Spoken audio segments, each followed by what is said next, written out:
25 champion Bryce Shoemaker is going to take the victory 128 laps without a pit stop. Donnie Kite's going to get through it all and score his first career win. Saturday Night Racing League and throwback at Charlotte goes to Josh Adams.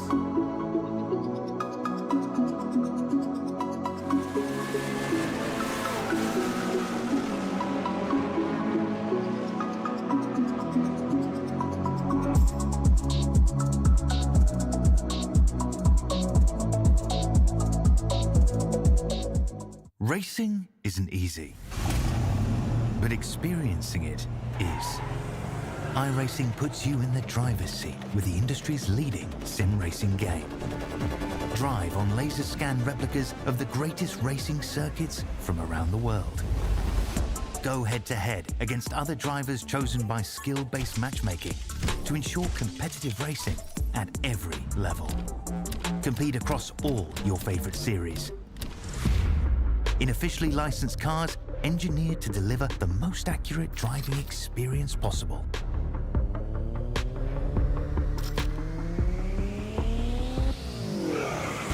Join a race or host your own with players from across the globe. Race against the computer or in a league with friends. Feel the thrill behind the wheel. Visit iRacing.com.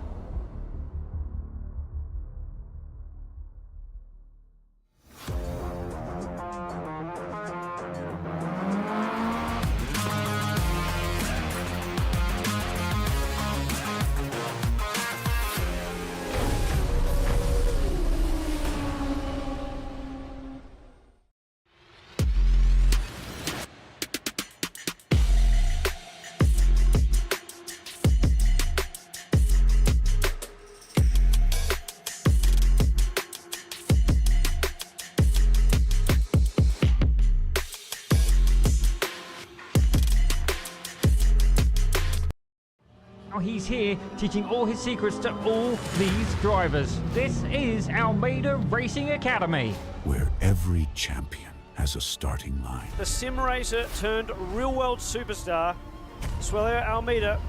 It's Connor Bell racing in his own backyard for the very first time in the NASCAR Canada Series. The workshops helped out so much. Something about battling with somebody faster than you, it just pushes you that little bit further, and I was able to just keep developing my skill. I can kind of commit more with the exit there. That was good. If you do take sim racing seriously, it does impact your racing technique for the rest of your life. I know how the car is going to perform around these corners because the model I have in the sim. Just the benefit of sim racing when you go into real life, I don't think people quite realize it yet. You have infinite track time is the biggest factor. You are able to try so many things, and the physics that are simulated in the sim nowadays, especially iRacing, are so close to real life.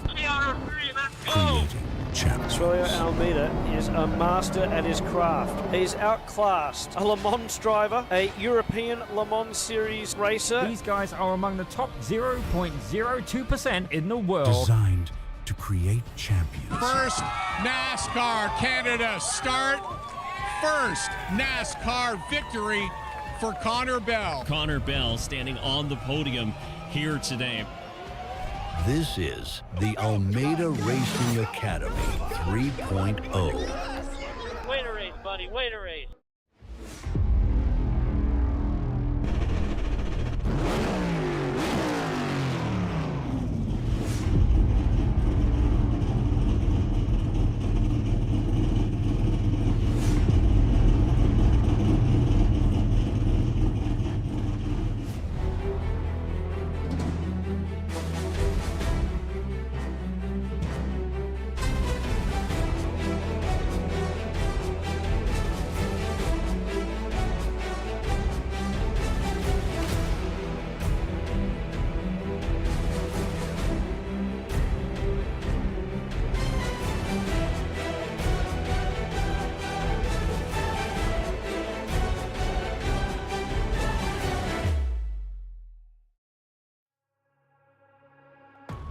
Tonight, it's road course racing.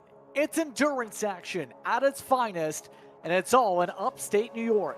Today, we're at Watkins International for today's coverage of SCEL Racing, brought to you by SimRacingNation.com as we get ready for the second race of the campaign for this series. Welcome to B-Speed's coverage here tonight from Watkins Glen. I'm Justin Prince. Alongside the booth for tonight is Morgan Cook, who's also our producer. Dougie Beard is the providers of our cameras, the great Dougie Beard once more. Tonight, we go racing from Watkins Glen, Morgan, as we get ready to see how drivers solidify themselves before the Christmas break. As we get ready to see who's able to survive, who's able to come out with some strong points after an interesting start to the season last time. Absolutely, and this is a racetrack here in Watkins Glen. It seems fairly straightforward. It's a bunch of 90-degree corners, an SS section, and an inner loop. But hold on a second. For one of the very few times here on V-Speed, we are going to use the boot section, adding exactly 1 mile to this facility. It doesn't make it a terrible lot harder, but you add traffic to this place. It's not very wide, JP. It's pretty easy to get yourself in trouble around this facility. Especially since there are a couple of different bottleneck areas absolutely you can get involved in incidents in. Patience is going to be definitely tested, though, for many of these competitors in terms of where to make some of the passes here tonight at Watkins Glen. And mind you, it's still early in the season. As mentioned, this is our second race of the campaign. Daytona was the first place we went to back in November. Mind you, on the schedule as well, you have a trip to Canada, to Mosport of a Canadian Town Motorsport Park, but also you have Trackside Road America, Sebring, Long Beach Road, Atlanta. All North American racetracks are part of the series that brings some unique characteristics to each and every one of them working. Yeah, absolutely. I mean, these could not be much more different racetracks. Of course, Daytona built on the oval, the big, fast racetrack. Watkins Glen also has a lot of speed. Then you look in April, you got Long Beach. That racetrack is tight and technical on the street course. Sebring's built on an airport, really bumpy and rough. I mean, all throughout the, and then longest one being Road America, if I'm not mistaken. I mean, you go all over North America with these absolutely fantastic premier racetracks. Some of the, top 10 when you would think of best racetracks in North America for road racing. We're going to hit them here on the schedule. And mind you, as mentioned with Daytona last time out, we've seen plenty of action. These drivers got the opportunity as well, Morgan, to be able to battle for some podium positions. Daytona setting the tone for many of these drivers here. But some of the teams that are going to look to try to improve upon things and build on the points, include some of those like the GT4s of Thunk Esports or Texas Speed that are part of the Pro class. You had an AM class as well, part of the series. That is Big Prombo, who started things off in their own right at the top of the board there over Rockefeller Racing Purple. Eclipse Racing Esports also up there. But you also have, remember, the BMW M2 class, where the wrong stuff had the right stuff, with Maximum Effort having a 2-3 for their team. And the GR86 is their own group. That was a bit topsy-turvy for a bit, but Better Racing picked up the win over Steady State Speedworks and Rubber Duck Racing. In that respective run, you see the fastest laps also on the left side of your screen. Asteroid Esports Gold set the fastest time in the whole race at the 1:52.7. Other drivers in the M2s ran 1:58.8, like Middle of the Pack Racing did. And Steady State had the fastest lap in GR86 equipment with a 2-minute 9-second lap time. Now, where does that settle things in? And what's the points, keep in mind? Well, it looks like this. This is by class. Now, to start things off, as mentioned, Thunk Esports, they have a very long name, but they picked up a big amount of points. 30 points as part of the victory. Texas Speed got 25, WIP got 21, Texas Speed's red entry got 20. Then it basically goes down about a point or two from there on out in those side of the standings. 15 drivers and teams, rather, got the opportunity to race. 13 set points a part of the pros. The AMs as well seen Big Prombo do well with 17 points picked up with their spread. You also had Rockefeller pick up 15th, Eclipse picked up 14, Royalty picked up 13, then Breakfast Club Racing was the only other team left in the double-digit bracket. To our classes, they look like this. The Wrong Stuff also picked up points. They ended up with a 7-point cushion by the end of the day over Maximum Effort Motorsports in the first entry. The second car was 4 points back of that. Smooth Operators was also up there. And remember, GR86s, we had 12 teams score points. It was Better Racing that picked up 30 points. Steady State with their speed showcase with lap times, only 2 points back. Rubber Duck and Razor Racing were the other teams in the 20s. But on that note here tonight, Morgan, qualifying's already come to a close. It's going to be a very big field of competitors here. Let's see how they'll start here tonight. We'll look at the first 10 here, scroll through with some of the drivers. Yeah, Milan Harris, who will be driving for Rockefeller Racing Red to start things off for their respective class. Matt Best also set a top time for Texas Speed. Also up at the front, SRN Esports Gold. They had some good speed showcased in their car. WIP Racing rounding up the top 4. Also up there, part of the grouping is Texas Speed Sim Racing White. They'll start up towards the front with E-Brake Boys in the top 6. Then it's Beaver Moose in the top 10 overall, 9th overall, 7th in class. You also have, next in the order, Weenie Hut Racing by Lake Apex Racing Club for that top 10 here, Morgan. You bet. Here we got Eclipse Racing Esports Solar, as well as Rapid Theft Racing 65, rounding out your top 10 here. ITD West Human Resources Department and B4D picked by Late Apex Racing Club. Gear 5 alongside Big Problem Motorsports. Still in the GT4 class, Thonk Esports Motorsports Sim Sports Racing powered by Beer and Royalty Racing alongside. Alpha Trout Challenge besides Rockefeller Racing Purple. And rounding out your top 20, Breakfast Club Racing and Eclipse Racing Esports Lunar. Also down there on the order, Texas Speed Sim Racing Purple, Davis Motorsports, also part of the class of drivers and teams. You also have O2 Racing. That'll be next to the Ron Stuff, as the Ron Stuff gets us into our next classification, the M2s. Also the M2s today, Sunday GT Turtles and Le Pit Club Racing, looking to put a little French to that name. You also have up there middle of the pack Racing Endurance with Croc next to them, a part of the order. Maximum Effort Motorsports, they're a part of the teams up front, along with Walt Fanboys. That's up in the order as well, top 30 overall. Yeah, 31st would be Maximum Effort Motorsports 2, Rockefeller Racing Green alongside. Cars is coming up, the S's here. Escuria Los Locos will start 33rd. Northsport Racing in 34th position. 35th, the Smooth Operators. Virginia Ridge Runner Racing starts in 36th.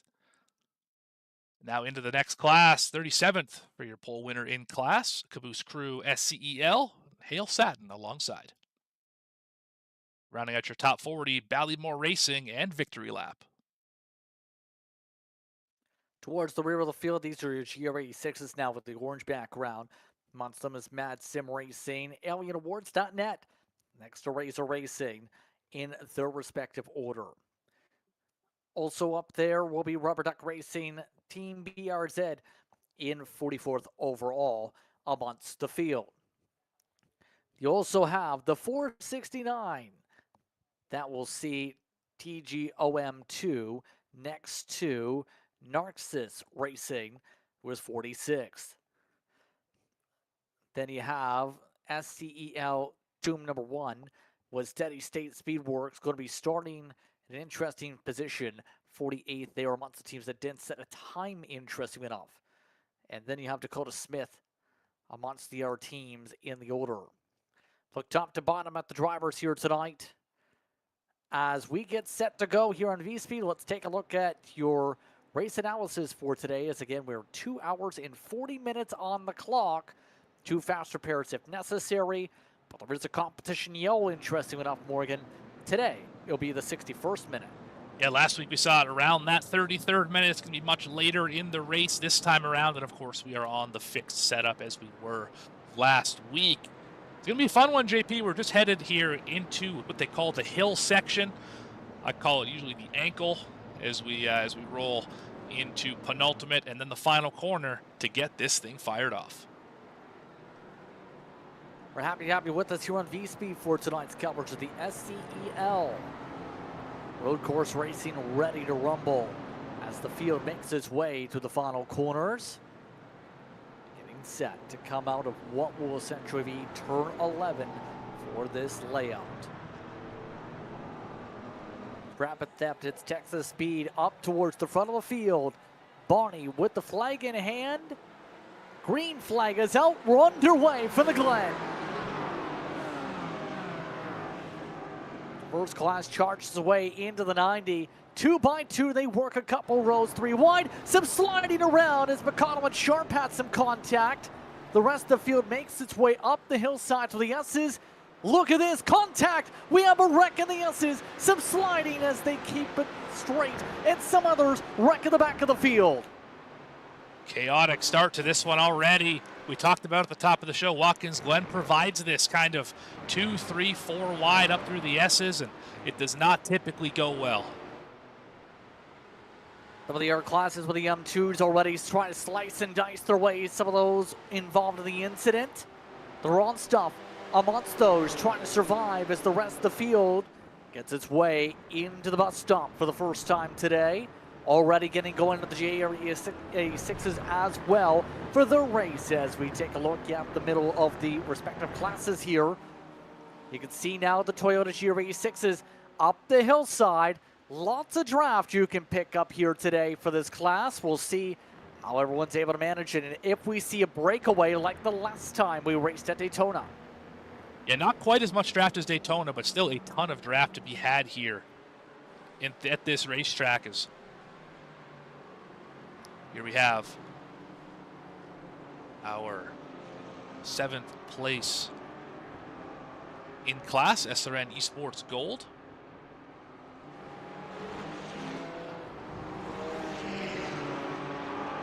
Right now, they're amongst the drivers that have moved up a couple spots so far in this one, off the rip at least. But amongst the many that had to sprint around and avoid a bit of contact, let's say. Early run through the S's here, especially what we've seen back there with WIP Racing's Frank Shin, who had a bit of a moment. Looks like a send attempt though for SRN Esports Gold. They'll try and send it up the inside. Near contact, gonna have to be careful of the off track here with the rumble strip.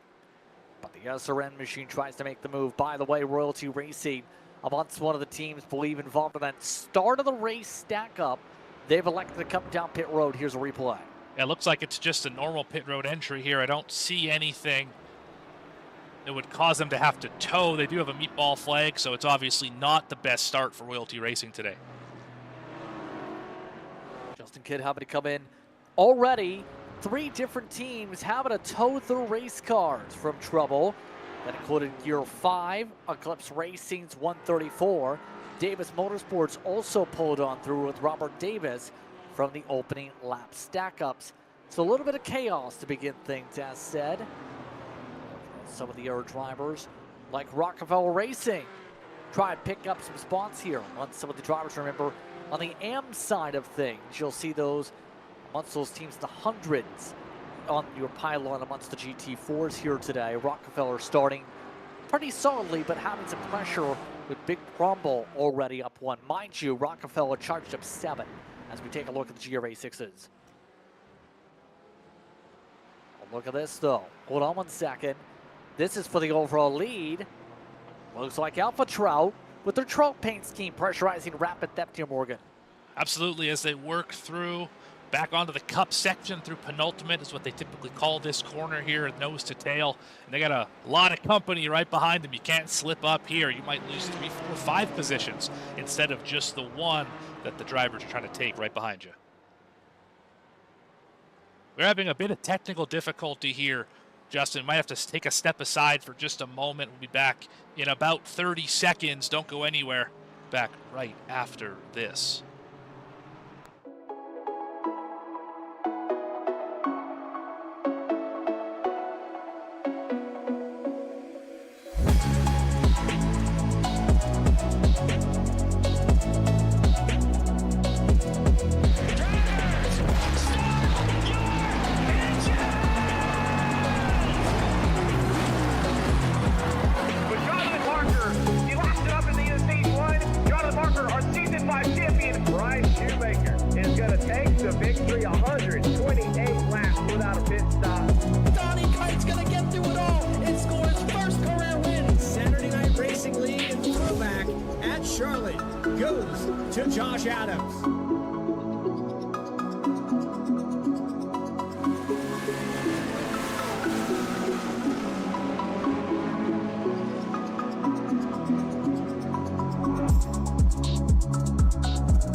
back live a few minutes into the action here on V-Speed as the pressure is still piling on for Andrew Sharp, one of the veterans when it comes to this style of racing. Has experience racing in the official Toyota GR86 series. He's also raced in many series like PRL over the years. He's been a champion there. He leads the field. But some of the others are ones those trying to make some good moves like Pretty Fast Club. They're right now trying to make some passes on ITD West Human Resources. They've lost 13 off the start for reference, the 69 car has, as the 127 is up 6 for comparison.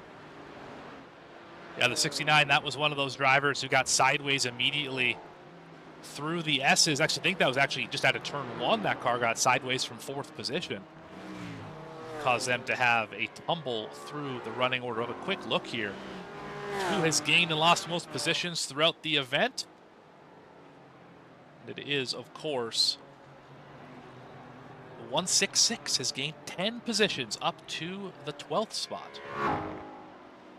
That'll be one of the Texas Speed Machines with Jonathan Burt behind the wheel, one of the team's veterans. Meanwhile, that's right, he sports gold here with an issue. Yeah, that was one of the fast teams on the rip. They've had to come down pit road. It's like curious if they already have damage here. Yeah, you can see it right there on the front. Heavy damage to the nose of that car. I can't quite see where it's from, though. Obviously caused them to come in. Let's try one more time here. See if we can figure out where it happened. It's like it was a whole lap ago. Just a miscalculation somewhere. Caught a fence. Yeah, it's already damage there still. Puts them right into the mixture of some of the GR86s after their pit stop sequence. You can see the lead cars for that right on through it. Tally ho, time to make passes on all of them. There's that speed difference you have in those cars. Now, the Elcom brakes have to be utilized pretty well when it comes to the GR86s here. Back at the corners here, go pretty deep in some of these corners, and we're seeing that right now with steady state. So far, setting the pace for themselves at least, 285s. Fastest lap in the class is actually from Mad Sim Racing, which is deeper in the pack, as well as Razor Racing. Some of the fast laps. Hale Satin with Carson Catlin has a 207.9 pack. And that's all just draft right there, is being able to really pull up to that car in front of you down these long straightaways. And there are a number of long straightaways, and the S's section's pretty quick as well around this facility. So pretty easy to get those draft laps. And then these cars don't have a ton of downforce, so cutting through the corners behind someone, the dirty air doesn't affect you all that bad. Makes it so that further back in the field you can run those quicker laps. Yep, that's going to see a lot of impact there with some potential slipstream, but also draft trains. You can run side by side with these cars a fair bit, but it also takes a little bit of work to get alongside. There is already discussions with the upcoming iRacing build, though, with some aerodynamic model changes for the future. Take a look at some of the aero drivers as they make their way through the boot. Meanwhile, you can see right now, Connor here in the 4th spot, for example, trying to make a move in the E-Brake Boys machine. Driver having issues here. Maximum effort in the M2 class has gone for a bit of a ride here. I think they may have got some help into the bus stop. So there's the braking zone. No, they scraped the barrier. Did they hit anything? No, they didn't. Good job saving that car. That could have been a lot worse. Oh, that was a tough rejoin, but we got the job done. About to say, you have to be so on edge and so perfect with that line, Morgan. That's right. That's so easy that you can accidentally just clip the side of that Armco barrier, and it will just destroy your run to the bus stop, whether it's the car being destroyed or a spin in that case. That's right. I mean, there's tenths to be gained by getting as close as you can to the Armco without touching it. of course, you touch it, and we saw what happened. That you go for a big ride, but you're able to get really close to it and not hit it. Yeah, you can gain a ton of time by straightening up the bus stop entry and really being able to make that third corner in the bus stop better. That's what you're trying to set up for. Is the second left-hander to kind of straighten out the final and then go down the chute. See word from one of the teams. It looks like one of the drivers that pulled it down when we were having the technical blitz, B4D Pink. They elected to come down for some repairs for 53 seconds. Apparently, SRN Esports Gold had the same issue, and this is where they picked up the front nose damage, is apparently one of the drivers for their car ended up having a Arc Raiders interactive map that was up on their screen that killed their frame, so they had nowhere to go. Speaking of crash. Yeah, that's a new one. I haven't heard of that one before. JP, that's something that having an interactive map up on the screen, that's the stuff of legend right there. Curious what happened though with the incident here is, well, something technical definitely happened. Yeah, a bit of a connection issue for sure. And then yeah, they just appeared, spun around and into the big collection of barrels there. I didn't realize there were so many down there. If you need sand, you know where to go. Guess so. That brings another team down to the garage area, at least for now. Rogue Fi. Looking at some of the teams that worked their way through this part of the racetrack. Of course, used a lot when it comes to this type of racing here at Watkins Glen International. Provides that extra bit of technical sense that you have to work with, to say the very least, amongst these teams. You have to be careful in this part of the racetrack. This is where you get tested in your braking zones, absolutely. You'd have to think, especially for a lot of these groups. Agreed, and I think they just went through the most difficult corner on this racetrack, which is back up the hill where it rejoins the Cup circuit. And the reason is there's an off camber right at the apex. It goes from, you have the proper camber where you're leaning into the corner, and then you hit the apex, and the Cup circuit is leaned towards the opposite direction. So you go up over that crest, and then it all of a sudden goes off camber and leans away from the way you're turning. Very easy to give too much throttle, slide the front tires, or slide the rear ones. We're going to see it right here. Let's see if we can get a good ride on board here. See, you're kind of cambered in, and then right here, it goes off camber. You just kind of saw that seam on the left side of your screen, and it makes it very difficult, especially the faster you're going, to be able to keep it under control.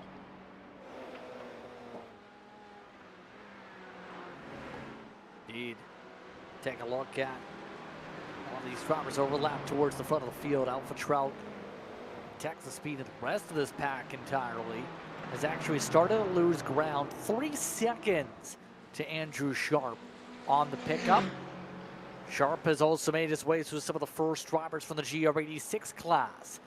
So a big margin that's only about to grow bigger with some of the traffic management. The pack is now reaching behind him. He just gained half a second in the 90. That's how much the clean space has worked himself forward for. Yeah, he's set the fast lap 3 or 4 times. Oh, there's a big crash in front of him. Oh, more trouble. That's up the S's. Looks like they've towed, though, possibly. And that was Mad Sim Racing. Remember they set fast lap times earlier? Well, it looks like something's happened to them. You can see them taking a little bit of wide run to the S's. Traffic disaster. Now let's go back and look at that one more time. I think that was just kind of an ill-advised move down onto the grass. They caught that curb alongside the Armco, and it shot them up into the slower class. We're going to see it here. Yep, that Porsche is Davis Motorsports. The car they crashed into was definitely the Mad Sim Racing machine. Yeah, so up the hill here, kind of, yeah, that's... You would expect to go around the top side there. You want to be on the left side, not the right side. Usually that's where the slower class would be. So I think that was just a bit of confusion as to who was going where. And, of course, those two paid the big price for it. Razor Racing, they were one of the top teams in qualifying. when it came to GR86s. They just also towed now. So another top team just had issues too.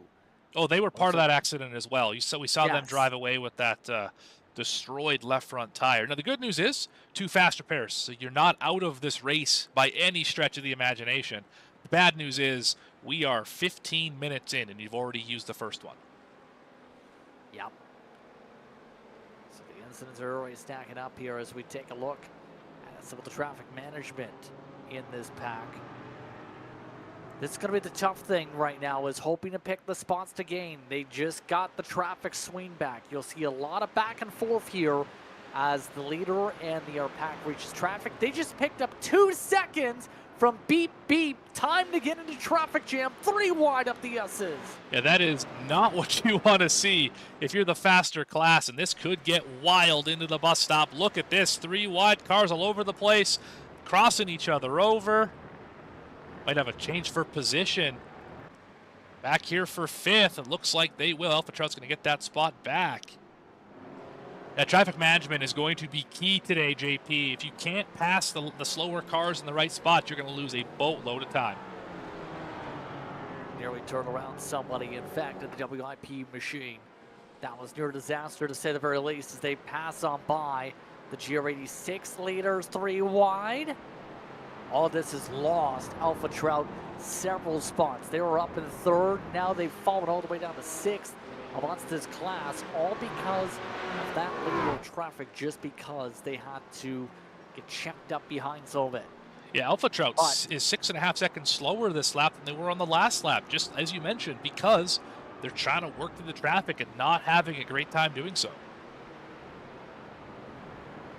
Give credit, though, to Daniel McConnell, though. He was able to gain more than 1.5 seconds on this entire pack because of that ability to cut on through here. There's a look at his Texas speed machine. Picked the traffic in the right spots, got through before, became an absolute traffic log in the S's, and now he's trying to work himself as quick as possible here to get back up to Andrew Sharp, this time by 0.2 quicker than your race leader. And the good news for the field is the first time you go through traffic should be when it's at its absolute worst, because everyone's still packed together. They haven't broken apart yet.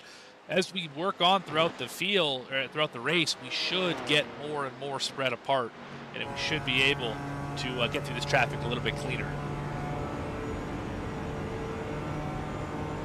Right now you can tell that McConnell's got a fast car.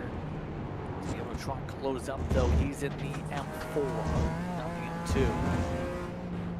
And the balance of this car, pretty solid to say the very least right now. It's got good speed.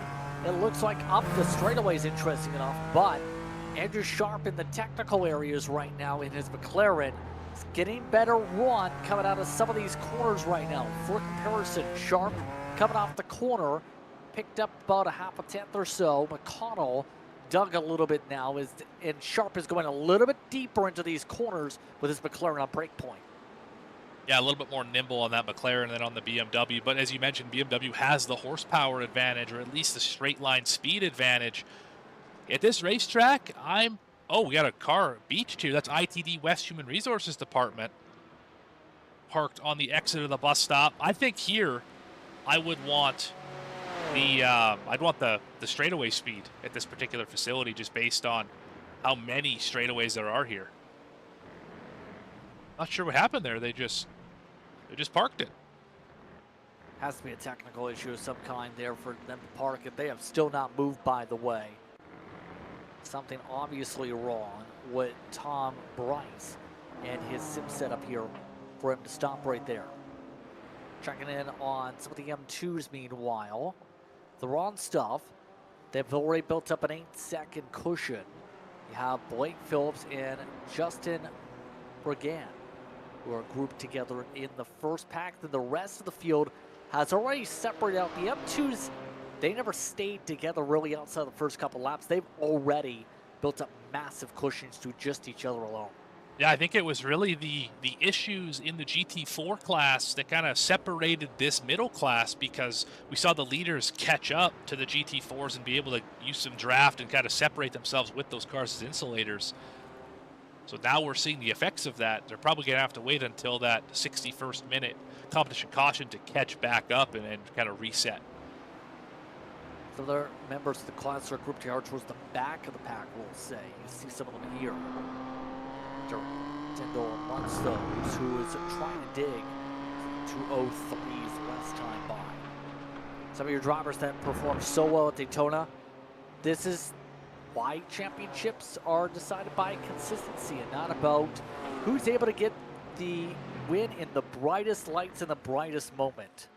This is a championship that's going to take months of work, and you better be comfortable with that fixed setup around this racetrack. Absolutely. And what I really like about this championship in particular is we have a month between races. You have all the time you could possibly need to prepare for each and every one of these races. So it's nice to see a lot of drivers putting the time in and really being able to put together top-tier lap times.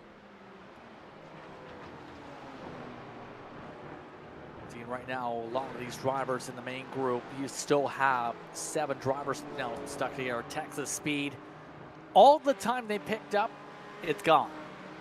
How much so? Everyone else they had broken away from has gotten back within 1 second of their draft. So they have not been able to pay dividends with the traffic management. They lost a second, reaching all of that traffic. I've just seen them start to overlap with some of the other cars. So this is the tough part about a race like this, is making sure you can make the time stick right now. The tough thing is, Andrew Sharp's a fast driver. You see some of the others now trying to take advantage for some passes in the midst of this. How about some moves attempted by the Rockefeller machine? No, as they stay lined back up once again. Yeah, they made an attempt, just nothing doing there into the bus stop. Wise decision to back out of it. If you go through there too wide and you don't have the position, you're both probably going to crash. Obviously, that is not what anybody's looking for here so early in this race. Yeah, and now, for now, it's going to be about trying to plot and plan for a lot of these teams here. Some of the air chatter, of course, throughout the week has been quite simply making sure in a lot of these cases, we talked about being able to balance out the setup. There was a lot of practice sessions for these competitors.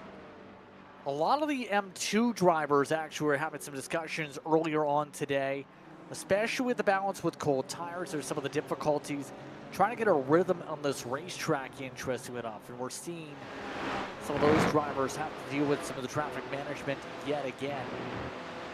Right now, the M2s have been talked about, especially with some of the competitors saying they have no downforce really here. So there isn't really that much that helps you in grip in the corners. Yeah, they're all dialed in for the straightaway here, so the corner is really up to the driver to be able to make it stick, because the front end's not doing it for you. Makes it very difficult to navigate around a lot of these 90-degree corners, and there aren't really any slow corners here. They're all pretty fast, just like these S's right here.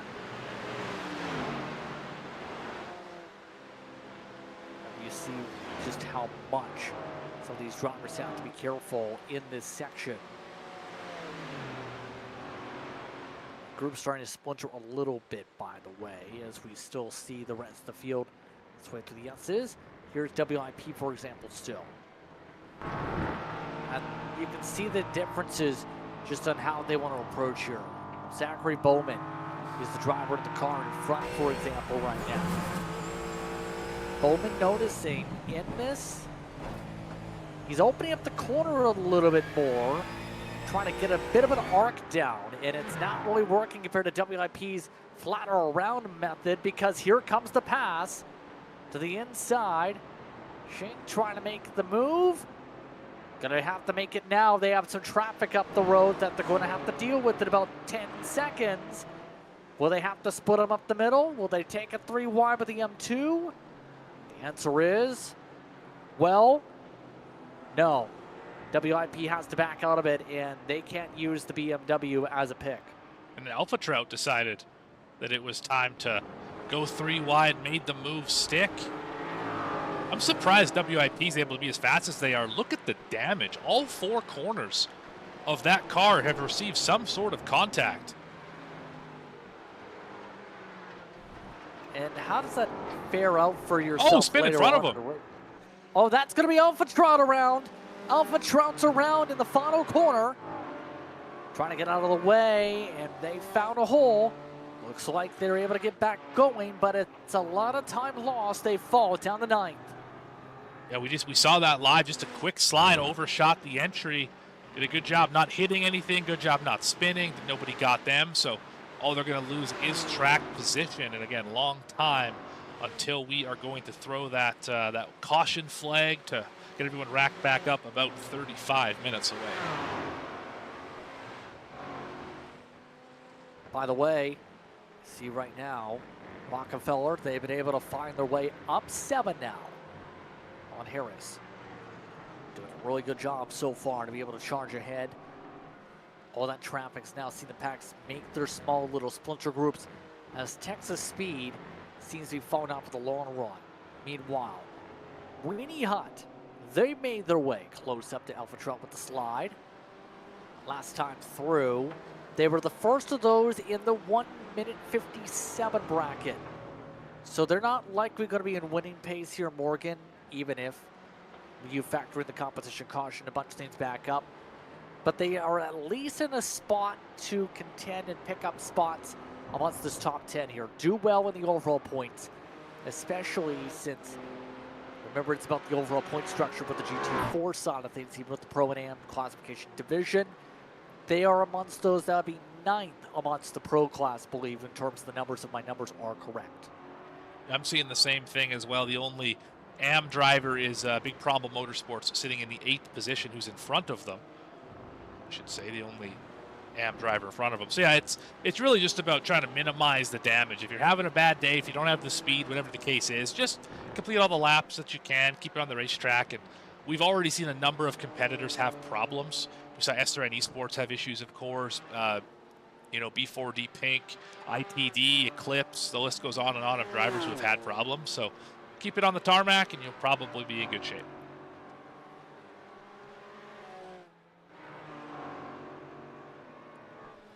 At this point, let's see where the charge now goes. We continue to see where the field is racing itself. Well, we mentioned M2s and some of the challenges they had in the early going, especially getting the tires up to temperature. Right now, a lot of those drivers have some of the air drivers that have had issues in GT4 overlapping with them. You see how the run is for many of these drivers through the toe. This part of the track uphill, take a look, bit of the track map you see there. This is at basically the far side of the racetrack. And it's where we've seen already a few times drivers have had a hard time making the clearance to make the pass here. There's the dance and ends. Yeah, there you can see where all the classes are, and they're all mixed up together, which is not the best news if you're trying to work through traffic. There aren't really many clean spots on the racetrack, and you can see blue being the GT4 class. They are definitely in the traffic right now. Plenty of it that they're going to have to do throughout the entire race. It's going to impact the approach the rest of the day. Take a look at some of those. How about this? It's not been a good day if you're a thunk. 14th overall so far. Keep in mind, they qualified about 19th, so they didn't put the time down. For those wondering, the question marks on the pylon that might pop up for some, apparently is an emoji, as we've seen in the graphics. So one on the side of the car. That one. Yeah. Yeah, that's the paint version of it. The one that costs about $0. Graphic design is their passion. Don't you know that? I can tell. I can tell. But speed needs to be their passion after starting off well and really well fashioned again at Daytona. Not a good way to respond at Watkins going to be down in the order. This would put them, in theory, and then at least outside the top 5. If I remember correctly, back a month ago, they didn't run particularly well to start Daytona either. Wasn't it the Texas? Oh, we got a big issue here for Speed Sim Blue. But I believe Thonk really turned it on after the competition yellow on the 33rd minute. This car is destroyed. This was one of your top cars. This is Daniel McConnell from second. And this is a bad spot for traffic, isn't it? Oh my goodness. Oh, he didn't see the slower car. Oh, that's a big hit. I think that's wall fanboys. What happened to that car into the bus stop? I think they just caught that curb wrong. They did. They caught the sausage curb. Big front end damage, just trying to get out of the way. And right on the rumble strip. Got to be off in the grass if you're going to go that slow there, because you can't control the car. And yeah, that's a disaster for both those drivers. Yeah, that is very poor in terms of the slow moment. I know they were trying to get out of the way, but that is, as you said, that's the line. North Sports, by the way, amongst those who also just ducked in for pit stop service. So a few drivers have at least made their way to pit road for some scheduled stops, but at least a couple contenders now well out of the range. So almost 2 hours to go in this one as we take a look at some of the others across the packs. Curious for those wondering with the Toyota as well. Steady state, they've broken away by 8 seconds. If we can head there, because the 433, they've led the whole way so far in their class. Victory lap is the only other team to keep up. Everybody else has lost the car in front of them, if you get what I mean. The next car behind is 7 seconds. They've ditched the air car behind in Ballymore by another second. Caboose crew is not the Caboose today. They've lost an hour second. Massive gaps in a field that you normally, especially in some of the official series action through SRO competition, you don't usually see this much of a separation for the entire class of the DR86s. They're known for having their groups of racers in comparative speed together. They certainly did last week at Daytona. They were always packed together here. I wonder how much of it has to do with kind of the way that the faster classes are kind of slicing and dicing through them, being able to cut them up more, especially into the bus stop. I think that might have a big factor as to why we're seeing such massive splits. But do you have any other insight into that, JP? Well, it might be part of the skills of some of the drivers that might come into play, not to insult the drivers. I mean, like, quite simply, it takes a lot of skill to do well in this car. It's not one of those cars where you can just jump in and immediately be fast to the rim unless you are exactly used to this type of racing with the transmission being on with the balance, but also just how the car itself drives around the racetrack. After all, this is a lot of carbon fiber parts that are part of the GR86 chassis, but also that suspension. It's basically a suspension, so to speak, in the real life series. So for a lot of these drivers, it's about finding that balance and being able to adjust to how the car runs. And we've seen the class really separate. By the way, Caboose crew, I believe, just crashed because they just towed. They absolutely did. What happened here? I think we just heard it actually through the S's. That Volt car. Oh, they got clipped. Oh, they took someone with them.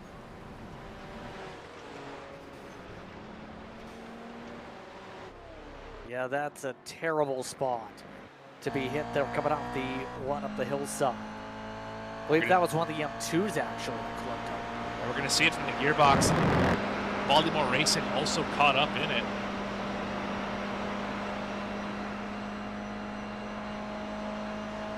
I think that wasn't the Turtles. Yeah, just not quite enough space. You heard the contact. Right rear's not supposed to do that. Yep, that car is decimated after what was a good start for them. As look out, speaking of M2s and other BMWs, Victory Lap just decides, you know what? I don't want to be a part of this. Who's far right, sacrificed a lot of time actually. Gonna have to be careful as they nearly cut across some of the drivers there.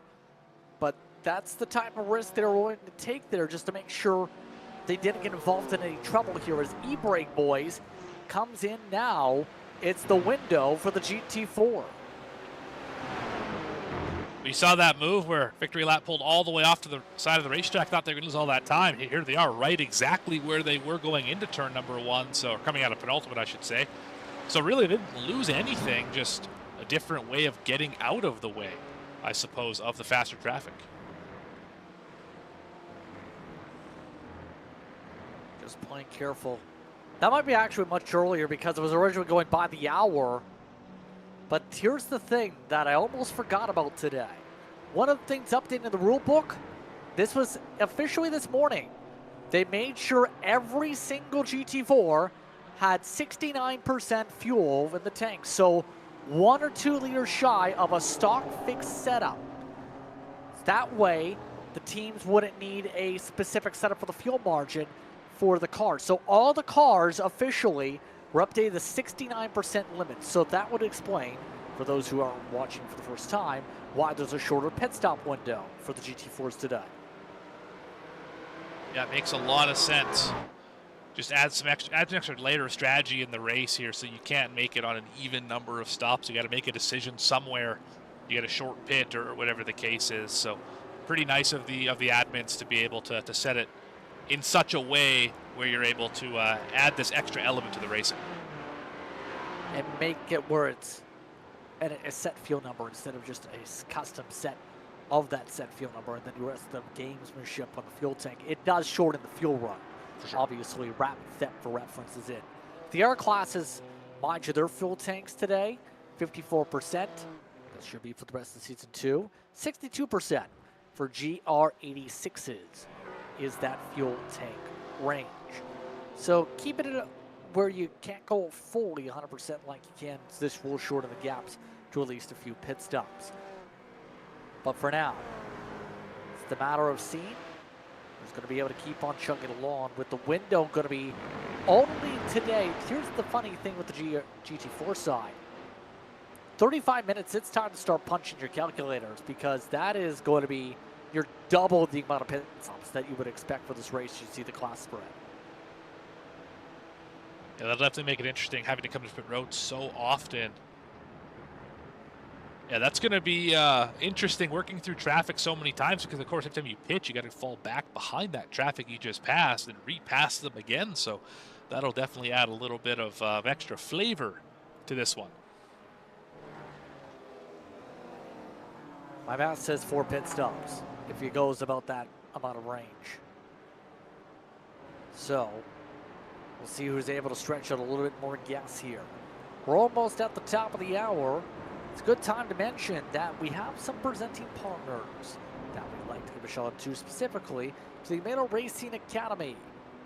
Want to get actually fast? So Almeida is launching the biggest update in his career, Almeida Racing Academy 3.0. This isn't just theory. Silvio is packing everything he's learned from coaching 12,000 students, 3,500 one-on-one sessions, becoming a radical champion, and racing at the top level in IMSA against factory drivers and world champions. His coaching is involved, and the results are real. Academy students are winning in top-tier esports and even taking real-world trophies like the 24 Hours of Barcelona. The new Almeida Racing Academy 3.0 is a single membership that includes everything.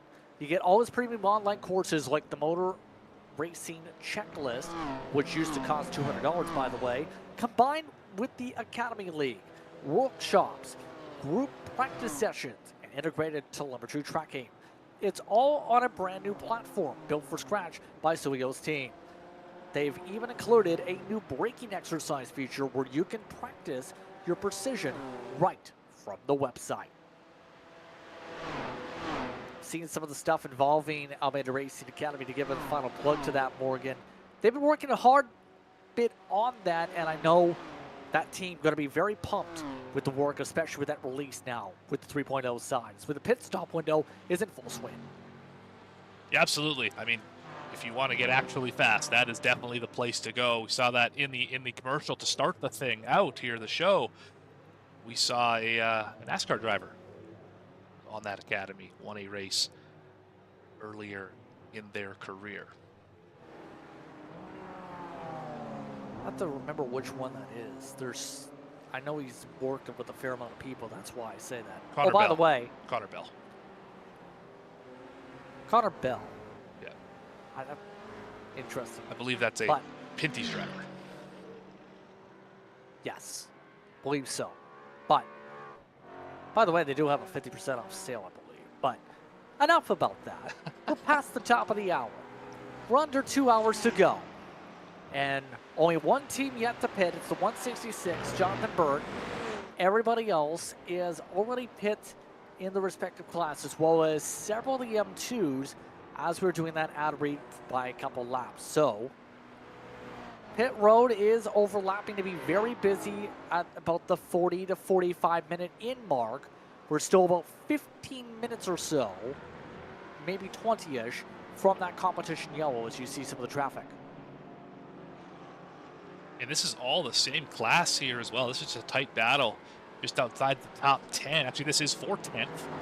Weenie Hut Racing by Late Apex Club sitting in the 10th position. A big gaggle behind them.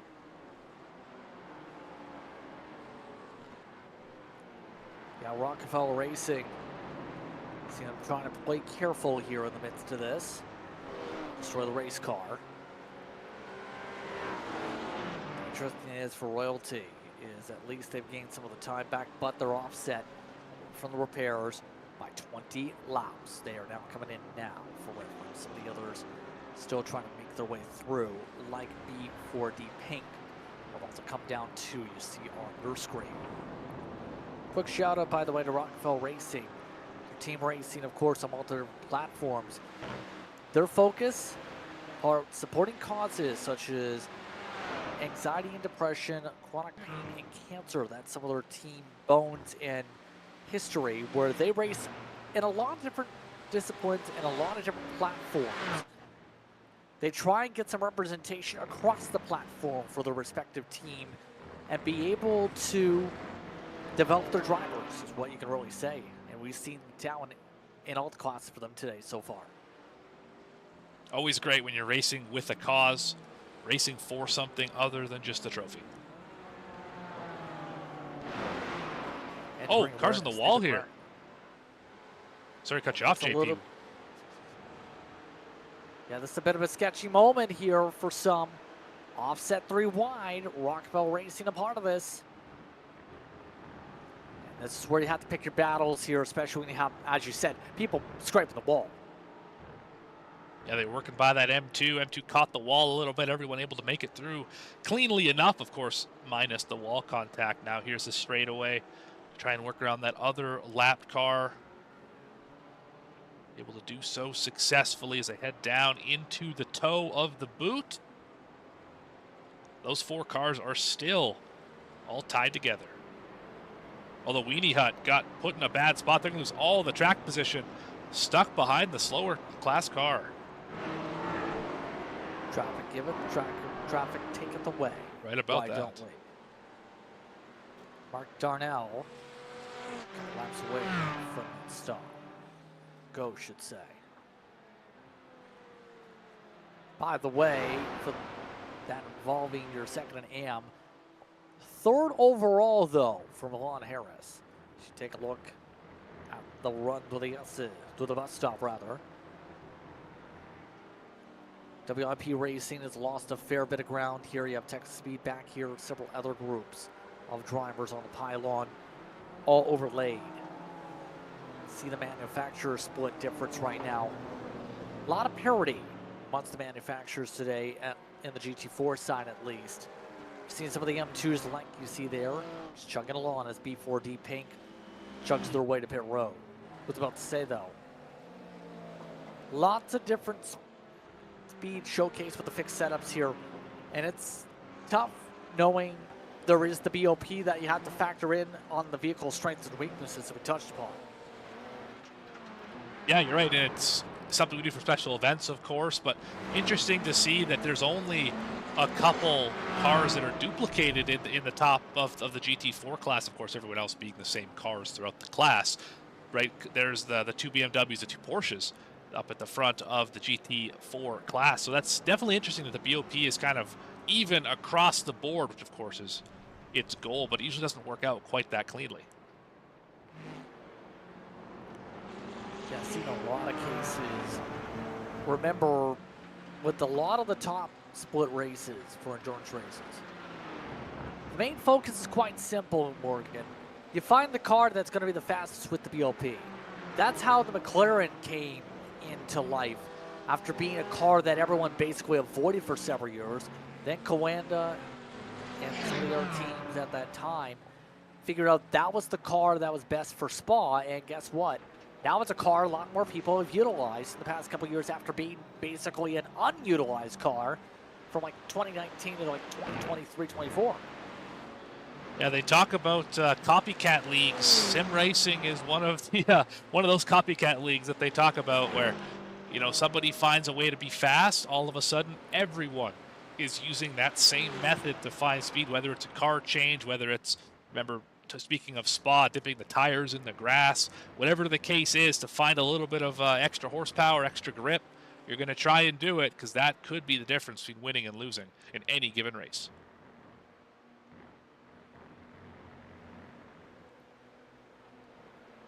That's where all the strategies really come into play. Some of the M2s, by the way, are Munso's in Gear 5 as well, off cycle due to various incidents earlier on in the race for Munso's that we just seen on the pylon.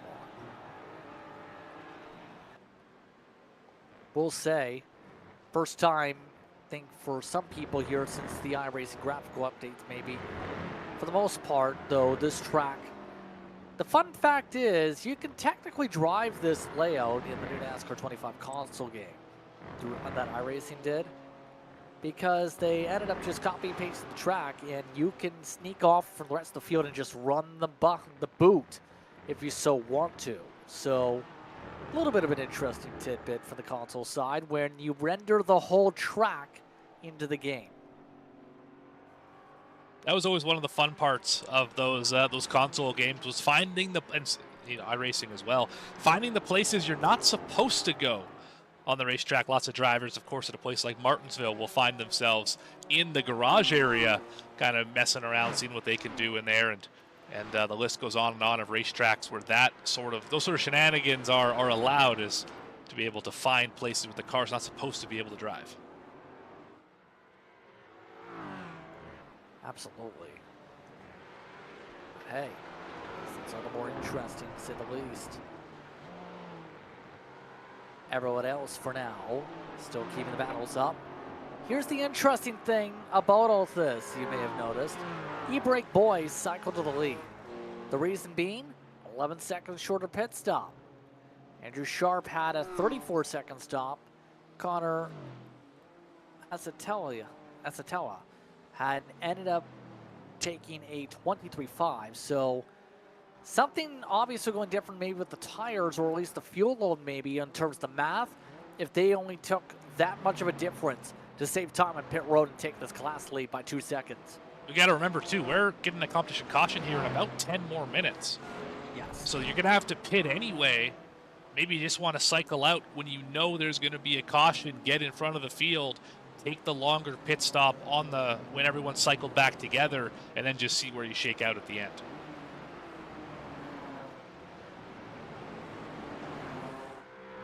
And now it's about trying to get yourself to that spot when we get the competition yellow for the rest of the field. But seeing as though everybody else is settling on down, you can see how things have closed up for Eclipse. And this is not the car that basically found some of the trouble, earlier on. In their case, right now, this 135 second in the AM classification. It's down 4 seconds. There's a look at some of the Aero drivers, though, with the SRN logos as they zip around.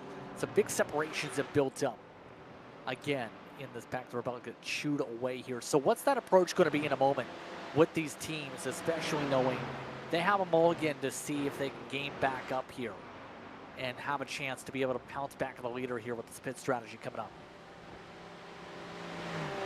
Yeah, you're just going to have to see where you shake out post pit stop, and then once you make that pit stop, once the safety car period ends, try to stay out of the carnage. You saw a lot of issues at the very start of the race with drivers going for slides in turn one as well as up through the S's.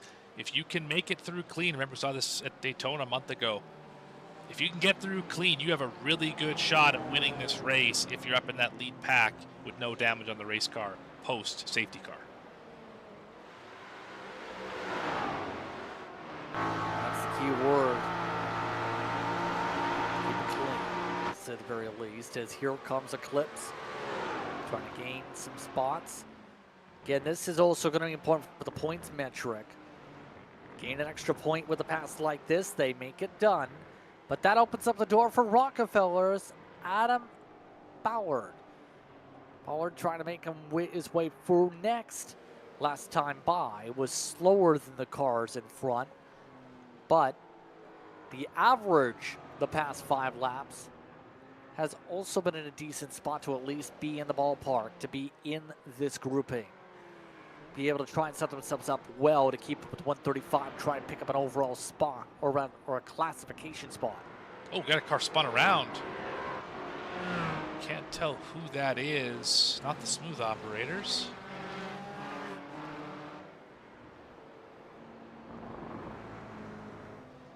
Middle of the pack, maybe? Let's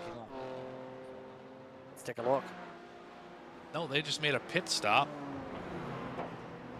Interesting, I'm not sure who that was. I just saw them go for a ride. Might have been this car here. Maximum Effort Motorsports 2, potentially. Driver found themselves backed up into the barrier. No, it's not them either.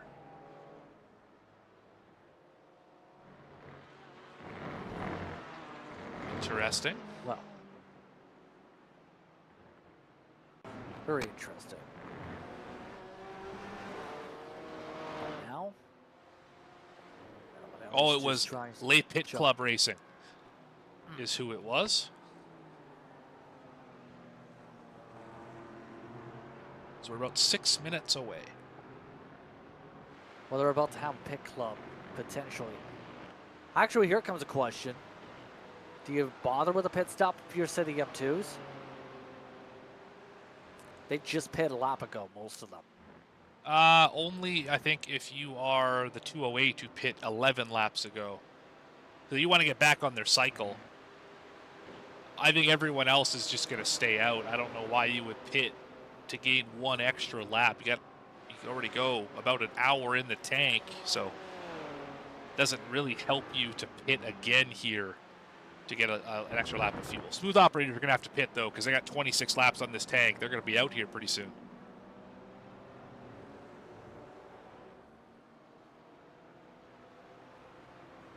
They're going to have to be very careful. I know they're trying to stretch it. Save a stop, maybe. There's only so much you can do. You're pitting here. At empty, yep. Get below the yellow line, get to the cone.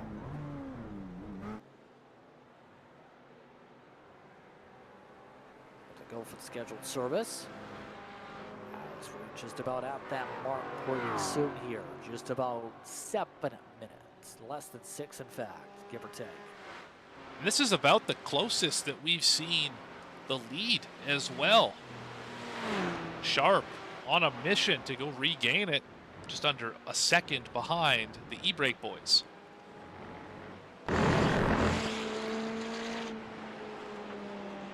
There's a look at the dig. Andrew Sharp has been flying to close this gap up half a second quicker the past 5 laps compared to your leader. There's a reason why Sharp pulled away the way he did at the start of this one. Get it done before the competition caution is the question. Look at how well he's handling the corners. Very, very stable under the deep brake. Yeah, the amount of distance he's able to gain just driving into the corner is truly outstanding. I imagine at this pace, we'll see a new leader here within a lap or 2. Maybe down into turn number 1, that heavy braking zone, we might see a move made. As we have some lap traffic in front of these guys as well. See, plays a factor this time. Right now, at least 3 cars nearly lined up in a row, and you can tell Connor here showing the urgency to get by quickly. On board, this is Sharp. Oh, car trying to pit. Yep, able to get by the pitting car, but look at how well he handled that. Made the pass to the lap car that set him up to charge the corner, gained 2/10 in one corner. And you see him really roll the apex at turn 1 well. Now up the hill. Gonna get a big toe here.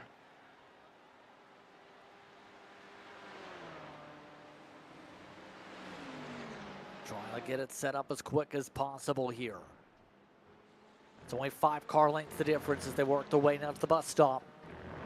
Keep an eye on them. You see top of your screen to the middle. Right to the bumper just about. 2 car lengths back. Sharp fights to avoid the off track. That does cost him a touch bit of ground, but he is using all the curbing to the right side. Try and gain a little bit more of an advantage. It's the brakes that's the difference right now. They're Sharp down to 1. Half a car width, or half a car length in the center of the corner. This is where he was fastest last time as well here, into the toe section. Gonna wash out the racetrack, diamond the exit. Just about got there. He's gonna get there.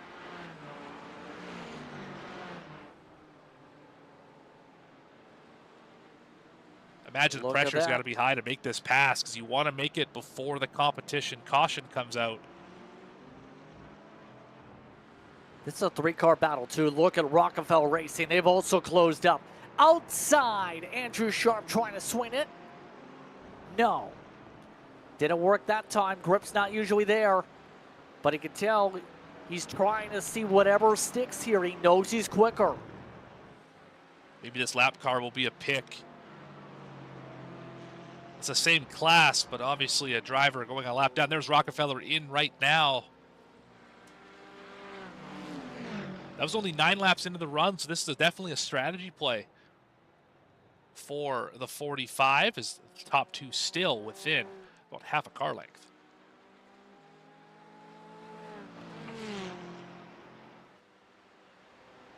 Rockefeller came in only 10 laps in. They are obviously trying to play for the caution. Beaver Moose also came on down, albeit difference 20 seconds. Sharp. Not going to force it with the traffic in front. He's about to get backed up, though.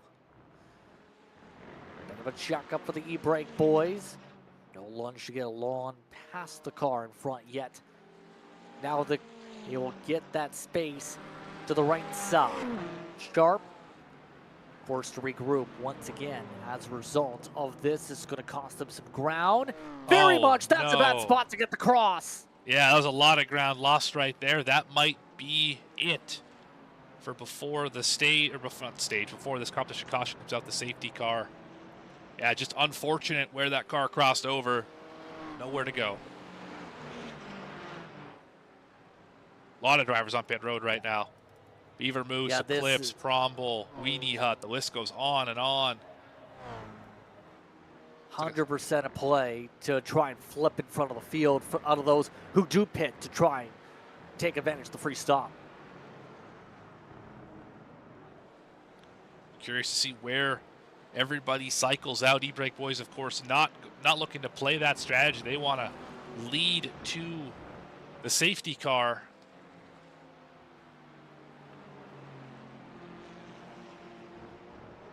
Looks like they will. It should be coming out here, I think, at the end of this lap. Maybe one more as we just cross over the 60th minute of this one.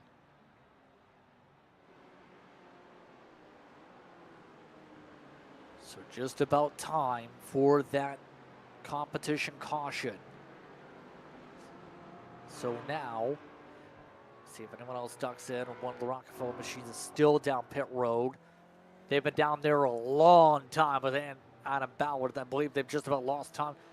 They're stopped. Is that a penalty or is that an issue? I think that's an issue, that car no-go. Don't know why, but they've been stuck there for just about 2 minutes. They were in a great spot in this race. Not anymore. Now we wait to see when that yellow does fly. We're in that 2-minute window, just about. Rockefeller has left the pit lane now after a 2-minute pit stop, a minute slower than everybody else. I think most of that was just sitting at the end of pit road. That's right. I'm not sure why, like what would have happened there, potentially some sort of technical problem on the client side. Wheel coming off, something of that nature, maybe a driver change, whatever the case is, but that's an odd time to lose so much ground.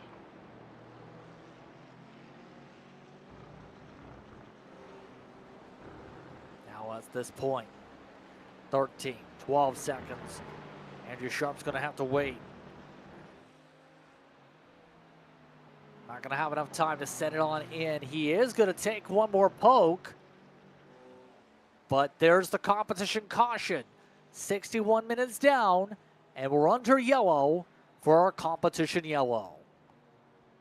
I think that defense you're going to have to file away if you're Sharp and know that that's possible. Obviously much faster, caught up to him from a long ways back, but could not make the pass. You're going to have to dig deep and find a way around if you're stuck in this position a little bit later in the race.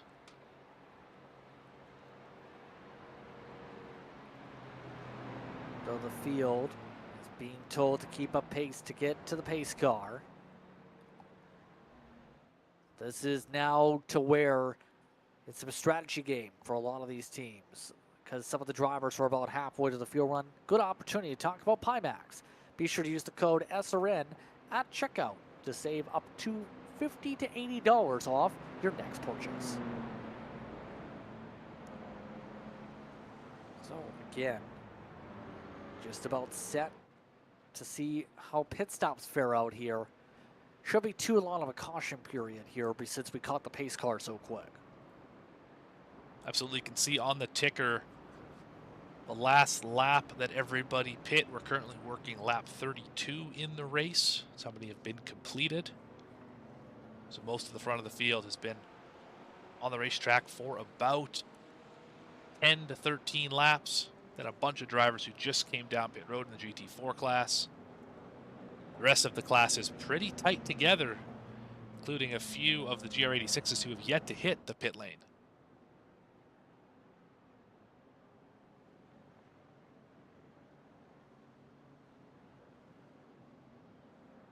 So now, to give you a rundown on how things are settled in your top 6 overall in the GT4s as E-Brake Boys front of Rapid Theft. You also have WIP Racing Alpha Trout Challenge along with Dunk Esports now up to 5th. They were able to get some track position, but they have yet to pit compared to the first of those in the strategy, Rockefeller Racing's 45 car. First in the M class is currently Royalty Racing over Eclipse. Keep in mind, Royalty Racing was a part of an early crash. Where? Things could get interesting on the strategy game now for them, picking up some potential net positions since the majority of those in the M class did not follow suit. BMW M2, the wrong stuff leads the way in that class right now, by the way. Le Pit Club Racing, they had those issues earlier, second in the class, followed by middle of the pack, Croc in Maximum Efforts, 282. Once top 5, Smooth Operators is 6th in the M2 class. GR86s, meanwhile, Steady State. They're up in that lead right now still. Victory lap in second. They've dominated the class today. Hail Satin. It's so hard. You don't want to slip on that one, eh? It depends on your thought process on. I'm not going to get into it. It's a sim broadcast. But 4th is TGOM2, TGOM2. Ballymore Racing the top 5. TRZ in 6th in that class. More of a silk man myself. I digress. I forgot satin is an actual material. Yes, that's... I don't remember what it feels like. Anyway. My goodness. But we're under caution here, Morgan. Your thoughts so far? Pretty clean race. all things considered. I mean, we saw some carnage at the very beginning of it, a couple spot crashes here and there, but for the most part, drivers doing a really nice job being able to work through traffic, and it's been a competitive race so far as well.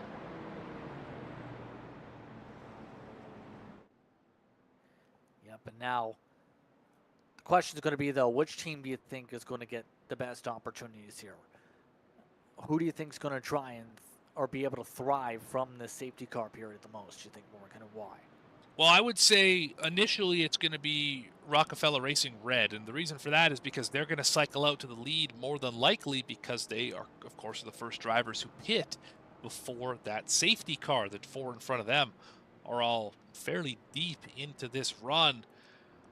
For the other classes, I mean, they're all basically on the same strategy, so it's really just going to be about track position and working through the restart process. But yeah, I really like Rockefeller Racing Red here to take an early commanding lead of this second stint in the race.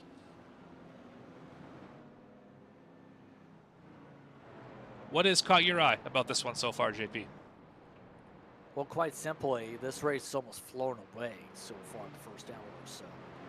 Been impressed with Andrew Sharp's and his speed, but eventually he's going to have to hand the wheel off to somebody. The question is going to be, if there is the change, which you would think would be, how will the speed fare out for that group? And better yet, will anyone be able to find the right stuff to keep up with the team called the wrong stuff? Because despite the team name, they've just been the best with the M2s, it seems, especially on picking up the strategy so far in these classes. It's going to get interesting. By the way, here's the interesting thing, too. There's a chance steady state in victory lap in the GR86 here, Morgan. Because the gap is still pretty significant, and depending on the intervals here, I'm not sure how this is going to play out for the overall lead, but I think there's a chance they get situated to where, even with the pit stop, they still stay in front of those who've already pit. Somebody's broken a car. Big issues here. What happened? Oh my goodness, under pacing.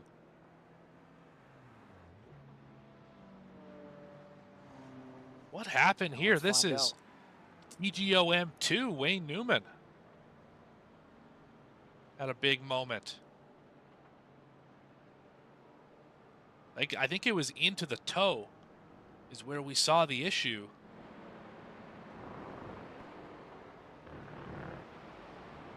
Yeah, that car just didn't turn. You'd have to think a connection issue of some sort. You'd have to think. Let's go back one more time here. From right on the dash.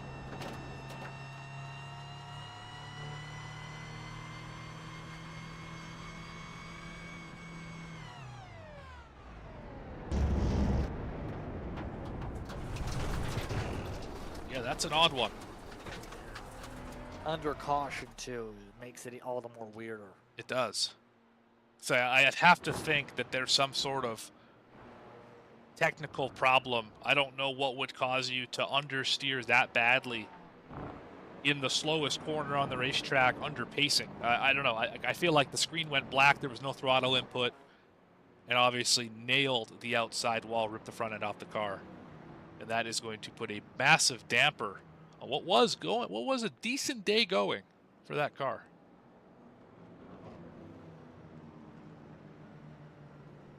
Yeah, not anymore, to say the very least, from that, but still haven't seen the field go down pit road yet. They've still been dealing with the wave around policy. See some of the classes get sorted out in terms of the positions.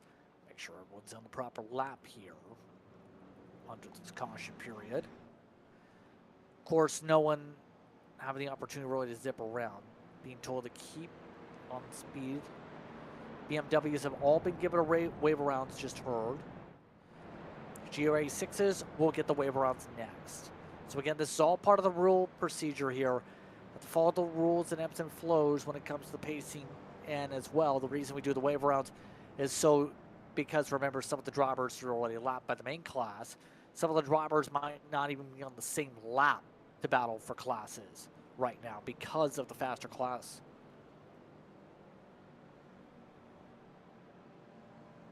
And it's only the drivers 1 lap down, remember, that get that opportunity for the wave arounds in that situation for those classes. And then they will announce if pit road is going to open.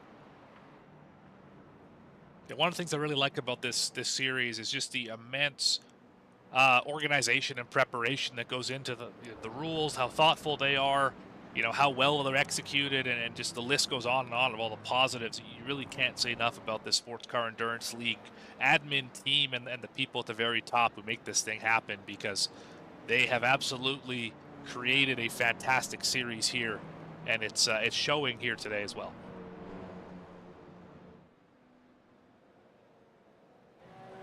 Believe Royalty Racing just ducked down with the pit road closed still. Not sure why. I wonder if they were out of gas maybe. Some of these drivers... Shouldn't be. Oh, Victory Lap just had the duck down. I think fuel mileage is just bad enough that some of these teams are coming in with a closed pit road. The Victory Lap machine was 32 laps in. They and Steady State were the only GR86s yet to pit. Only cars, period, yet to pit in the race. At that fact, I don't know why Royalty Racing would have come in. It shouldn't have been for fuel, because they had less fuel than the drivers leading the race. Sorry, more fuel than the drivers leading the race. So that shouldn't have been a factor. I'm curious to know what happened there to the 116.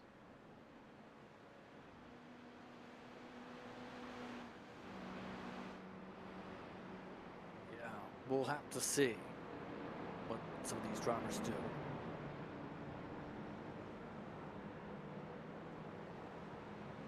So, race control has opened up the floor for the field to ask questions.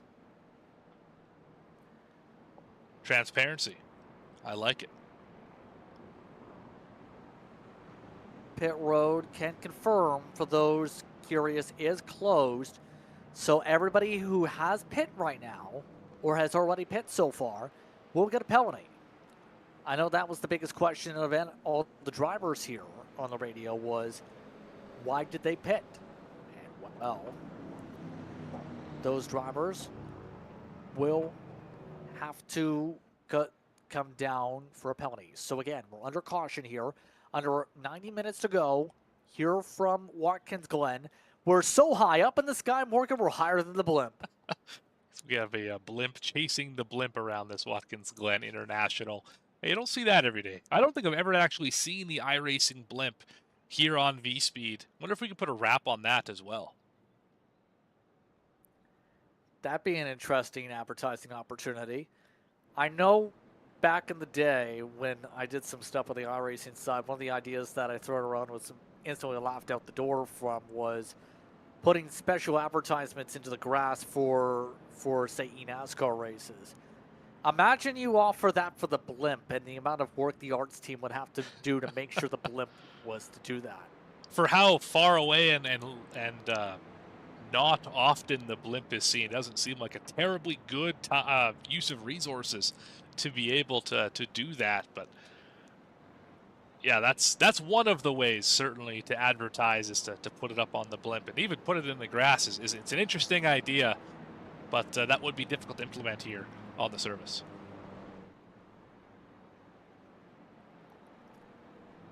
Pits are still closed, so they'll have to keep on going here. A couple of these drivers might be very close to the end of the pit window. Remember, it was about 18, 20-ish laps for GT4, so the drivers who have yet to pit in that class are actually right up there on the fuel range. We're hovering at about 16 laps, 17 now for the e-brake boys as they cross the stripe.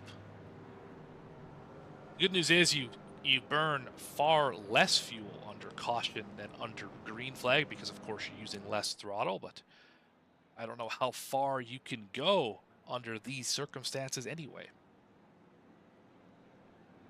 Yeah, it's not quite as simple as in most cases.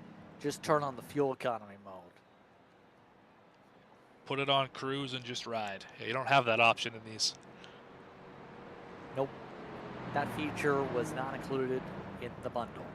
But Or air now. conditioning. Couldn't spring for air conditioning either.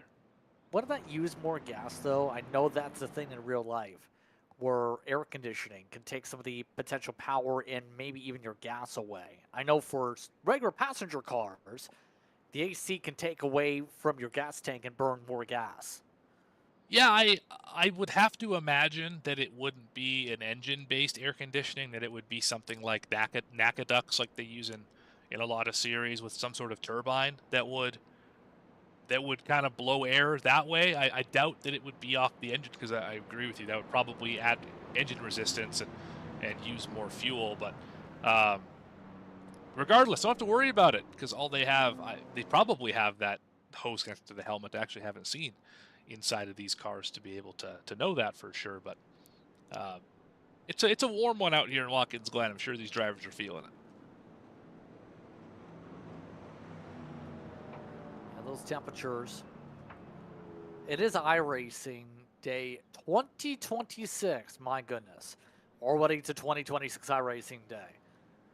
So it's not like it's winter time. By the way, is there a way that we can bring up the radar? Because, Morgan, we were talking about this before today. The rain radar was 0. There is now, all of a sudden, a rain radar chance at 5 p.m. at Sim. This is around, with Mind You double time, going to be around the final 30 minutes or so, maybe 40. We might see rain, potentially on track. There is a 58% chance of rain in session in about what's going to be close to the finish. It's definitely going to make it interesting. I do not have a way to pull up a radar. Unfortunately, the best we can do is just have you relay the information to us. You can see it is cloudy.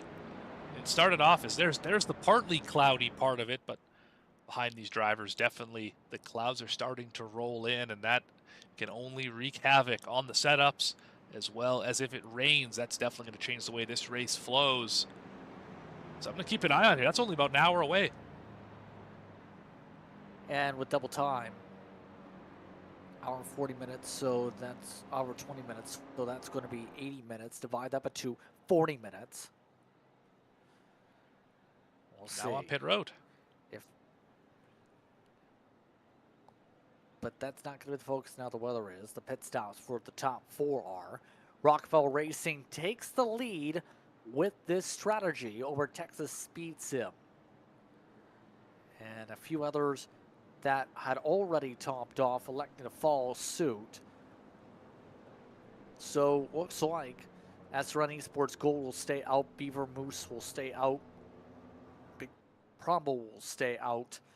O2, Alpha Trout, and the other Texas Speed. So all the front contenders here, Morgan, they're going to be in the heart of the field instead. Right outside the top 10 with that pit stop sequence for the GT4s. And we also had some of the M2s actually pit too. I'll be curious to see. We saw, obviously, a lot of cars, keep bringing it up, a lot of issues through turn 1 and up through the S's. I mean, we see something like that. Some of the drivers who dominated the day could find themselves on the hook having to use a fast repair because of somebody else's mistakes. You're going to have to be very, very careful and really tiptoe around this place on these cold tires once we get fired off again.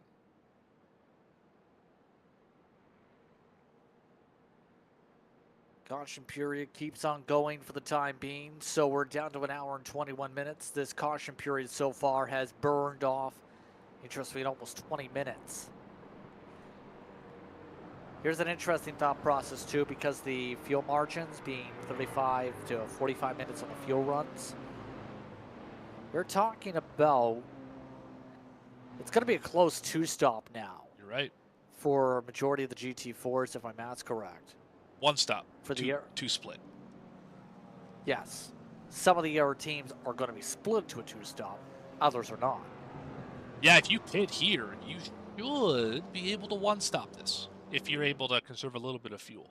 If you did not pit here, like SRN Esports Gold, sitting in 4th right now, you are not going to be able to 1-stop this. At this point, you're going to have to hit another stop, and then you can 1-stop it later. So, yeah, it's going to be definitely interesting. The drivers at the front must be thinking that they can't make it on one more stop. that nobody can, or else you wouldn't employ this strategy. This is gonna, just like last month, we saw the same thing at Daytona, where we had a couple fuel strategies right at the end of the race that could have hit. They were just a couple laps short. Same thing here at Watkins Glen. A lot of drivers still stacking up and checking up. You see a lot of drivers still waving around here to get up to the pace car. Not sure why all of a sudden we had a big gaggle. There was near a stack up, I noticed, as a result of all this checking up through the boot, coming up to heel. But looks like everyone else has been able to get back up to the pace car and not destroy each other. So now, to give a rundown again, here's the interesting thing with the strategy split. Eclipse Racing Esports, Braden Milling is now up to 3rd. They are the top AM team in GT4. Absolute prime real estate opportunity to help for their championship if they can keep it up here in the long term. Get some top 5 points on the board compared to everyone else outside of Big Promble being outside the top 10 here. Yeah, this could be a shot across the bow, as they say, for this Eclipse team. If they're able to stick up here in the top 5 and with this kind of pace, which is currently sitting in 3rd spot, would be a massive, massive feather in the cap. As I believe the pace lights are out, and we're less than 3 miles away, JP, from getting this thing back underway. We are at the 1 to green, as said. They're being told to be aware of checkouts. O2 Racing just came down for a pit stop, interesting enough. I think that's just an extra strategy play. You want that 1 lap extra of fuel than everybody else if you are going to be tight. So I understand why you make that decision now, and you'll be the last car on the lead lap, so it shouldn't hurt the track position all that much. It does actually put them down at the bottom of the class order, but it does give them the best fuel mileage left out of the rest of the field. They were 18 laps down to the run. So that's why they came down, I think. Right. But being that everyone's still safety card together and you're on the lead lap, you're still not necessarily in touch in terms of pace, but at least you're on the same lap, on the same half a lap, that you can continue to run like you normally would and pick spots up, you know, fairly quickly throughout the run. We'll see where they position after a little bit of racing. But an interesting opportunity for some of these teams. Willem Harris, Tyler Thomas, their 2 cars, 1 and 2. There is some separation. Here's the big thing. Some of the M2s are actually a cushion between the 45 and the 46. That's why on the start it's going to be about 1.4 seconds to split. There's a look there. Thomas going to have that 1 BMW M2 to pass as quick as possible. Texas Speed, the highest any of their cars has been today, is 2nd.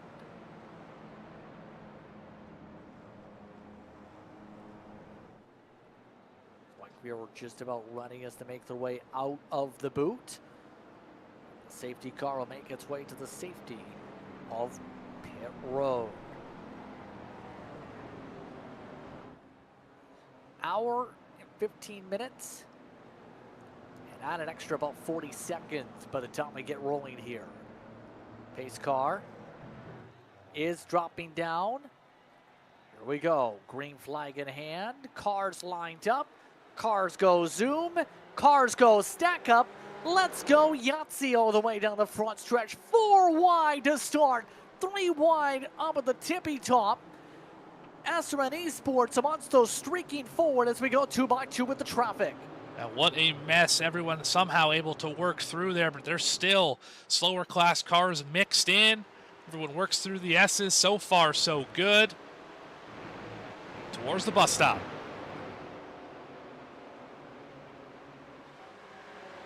All sorts of calamity potential possibilities here with some of the M2s trying to move out of the way. To the bus stop for the first time. Under power off the restart. Eclipse is losing tons of ground. They've ended up losing fully a second just about. Everyone else looks like they've been able, for the most part, to get single filed out here as we take a look at the heart of the pack. A few drivers able to drive away by just a little bit in front of this group, and then there's just an absolute knot of cars from Brig Prombel on back. Look at this, trying to work through some of the slower traffic. Hard to pick your spots. And Eclipse is absolutely getting roasted here. They've lost now 2 seconds on the start of the group so far since the restart. You see the gap between SCEL and Eclipse. Still have a cushion compared to some of the others in the class, but it's rapidly closing with Beaver Moose right there in the heart of the field. Big Prombel's also picked up some ground off the start in terms of overall interval. And that's the tough thing if you're an AM driver. You have that skill difference that you might see pop up right now. Still trying to hold on firmly as you see some of the Rockefeller machines trying to cut their way through the traffic also. Yeah, this set up by, of course, that extra long pit stop. Stopped on the end of pit road. Now they're stuck in a little bit of the traffic here. They just got their nose chopped off as well. Round they go. Going to chase down drivers in their class.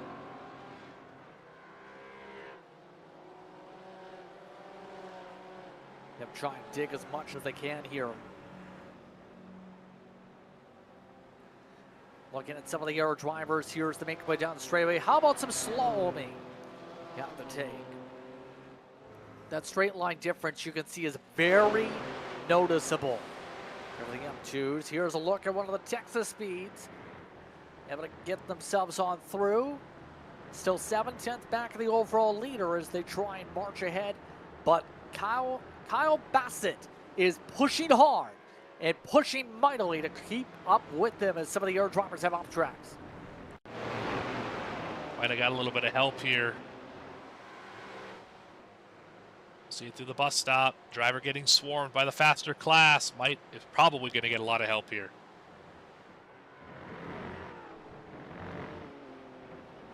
Right. Yeah, definitely got turned. Right at the bus stop. Minimal damage. Significant damage. Yeah, minimal damage. That's the good news, of course. Lost all the track position right after the safety car. That's the bad news. We got an hour 12 to get it all back. You mentioned SRN Esports Gold. How about this rebound? Remember, this was a team that had to pit very early in the race due to damage. Fell all the way back into about the 30s in the overall running order, up back into a podium position. Peaking at the right time.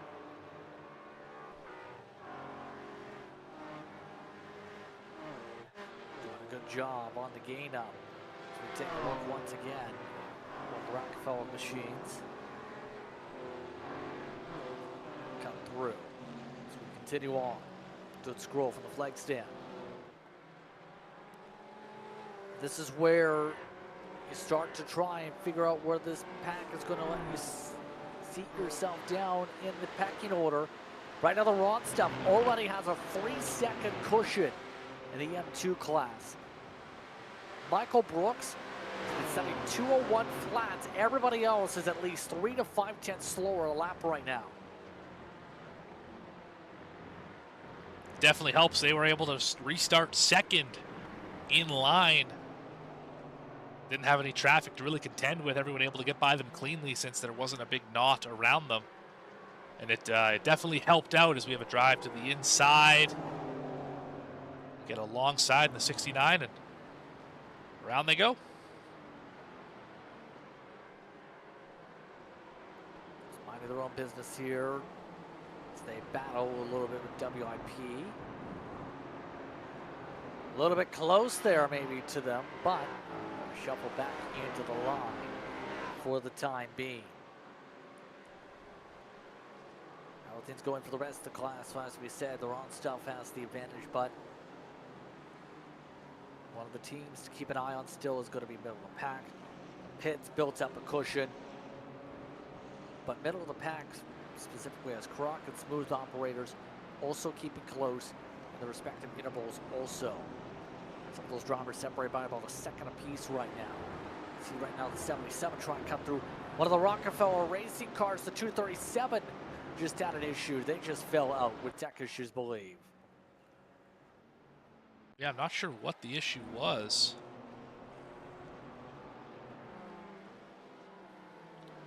So there they are.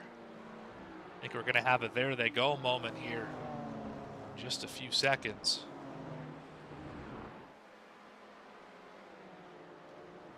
Yeah, so far so good. I think they're back. Yeah, I think it was technical because they're back in the race now. Obviously something spiking for a good little bit there that caused them to fall down the pylon a little bit.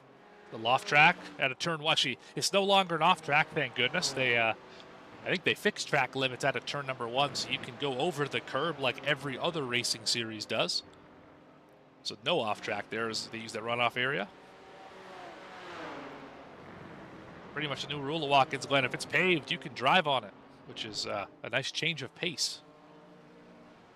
Ooh, Northsport, big problems here.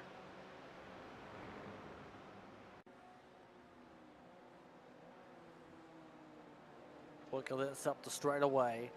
Some of the drivers try and take some peeks. M2 trying to make a pass as the GT4 tries to make a pass as well for the good measure. Oh, and don't do that. That's why they had some problems. And that's why you can go all the way out on that pavement, to avoid incidents just like that one. That car is not going to turn well. Another meatball as well for Rockefeller Green. They just had an issue. At the same time, we were just watching these guys. Wasn't that the BMW that just had the tech issue a lap ago? It was, yes. Oh, just a spin. Oh, self-inflicted. They caught that in the worst possible spot. Oh, and they blew the motor too. Yikes.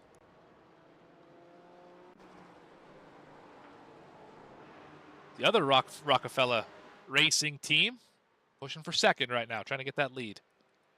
Yeah, Texas Speed has taken that lead away. They were 3/10 quicker than the 45 last time by. It's a three-car battle for the overall lead in this one. Right now, Tyler Thomas pushing like mad at that 46 machine. But keep an eye on Bassett. He's been flying, as we talked about, to help that team recover. They're only a couple laps away from a stop, though. And I wonder if we see Preston Lee in that car when we do get to the stop, which should happen. I would imagine in the next probably 2 to 3 laps, we'll see the 13 in.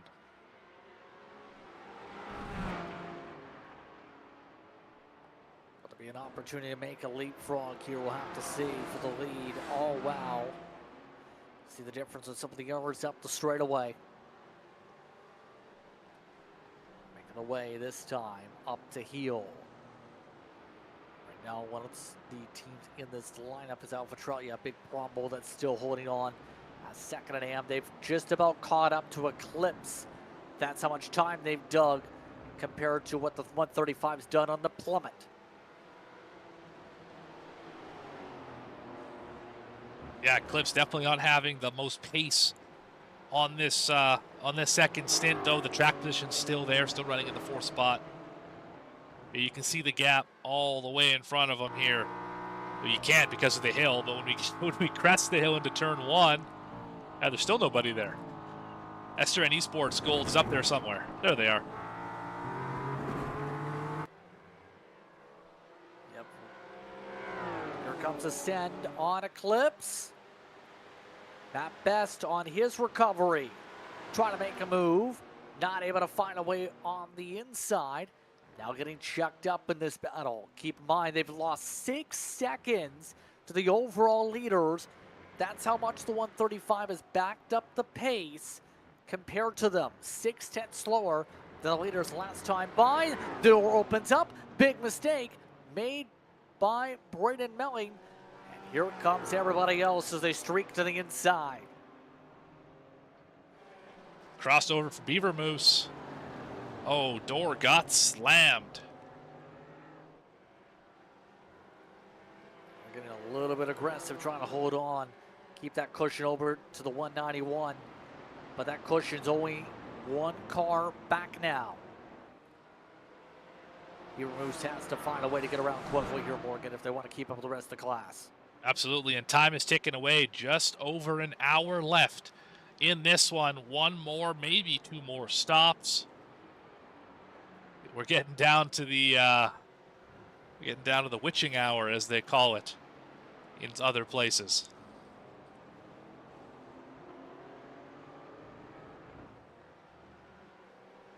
Yep, so far it's been relatively tame. Notes, major pileups today outside of one or two, including one at the start. For the most part, everyone's played nice in the sandbox. No one's really found a way to destroy all the concrete here that used to be sand. Here's a look right now, mind you, on screen with Weenie Hut on the 129 Rockefeller machine. Weenie Hut, looks like they've got the speed streak on by, and they will streak on by, taking a spot away. That is going to move them to 11th overall in car type. Yeah, the fall off for Rockefeller Racing Purple has been fairly pronounced. Of course, they were up in the podium before that long one pit of the stop. BMWs. We just had an issue for the 227. Yeah, went off and have lost their bumper. They were top 5 in the M2 class, but not anymore.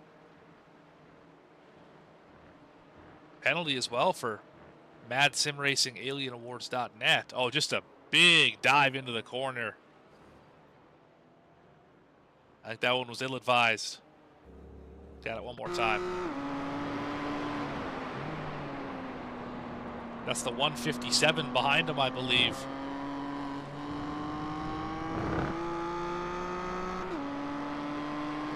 Davis Motorsports.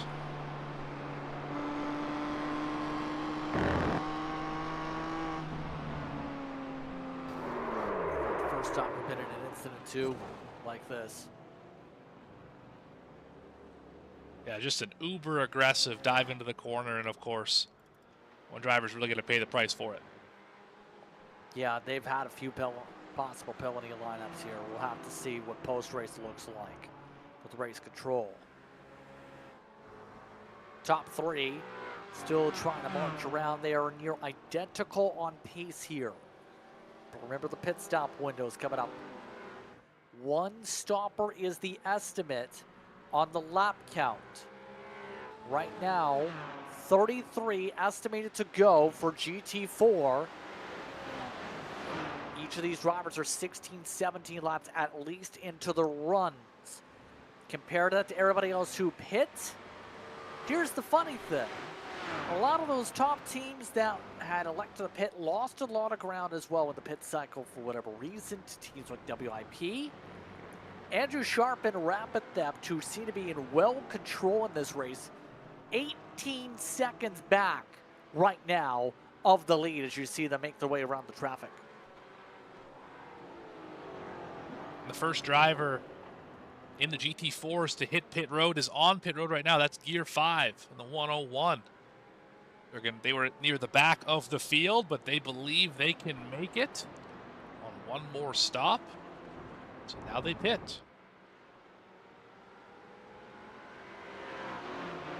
So the window is open as said. But speaking of which, we're at the top of the hour. It's a good time to mention that tonight's race is brought to you by Race Ready 3D, your source for high-performance sim racing parts and accessories built for precision, comfort, and durability. Custom mounts to hardware upgrades, every part is designed by racers for racers, helping you stay focused on what matters most, the drive. Visit Race Ready 3D on Etsy or at raceready3d.myshopify.com and get race ready today. So we are at exactly 1 hour to go this time by. And SRN Esports should be the first one to pit out of your front runners pretty soon. Losing a little bit of a cushion this time through, but again, a great recovery as we said. Now it's going to be the tough part on trying to make this time stick because they're going to be on their own for a little bit and compared to some of their classmates in the next few minutes. And they're going to the grass to go around traffic. Yeah, wrong decision of which way to go. Put him in the grass. Didn't cost him much time, but that could have been disastrous for the third place runner.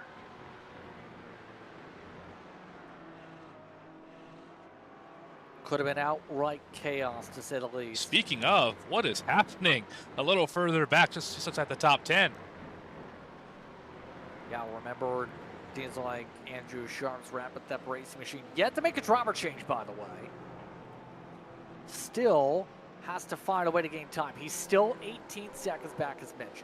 E-Break Boy's back here. One of the Rockefeller cars is back here. Getting attacked, in fact. That's the AM entry.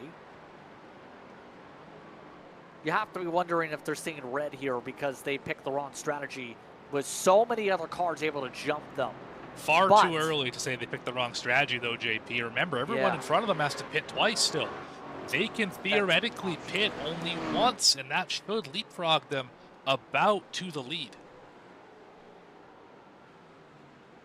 Yeah, that's the part of the math equation that it's going to be so difficult, possibly, is how far can you go? In terms of this, we'll see. Some of the teams were able to go 22-23 in GT4 before. And we're about that point for some of those teams right now, but the others are about 10 into the run, and you do the math on that, gonna be mighty close. So it's all gonna be down to the math equation at the very end for the fuel strategy, but taking a look still at Beaver Moose, they have found a way past Eclipse. In fact, Big Promble has already put a second up on Eclipse as well. Looking away for a moment, they were able to get the jump. So the AM lead has swapped. It looks like with the 135 continuing to plummet. Yeah, it just doesn't seem to have the pace in the car to be able to hang with everyone in front of them.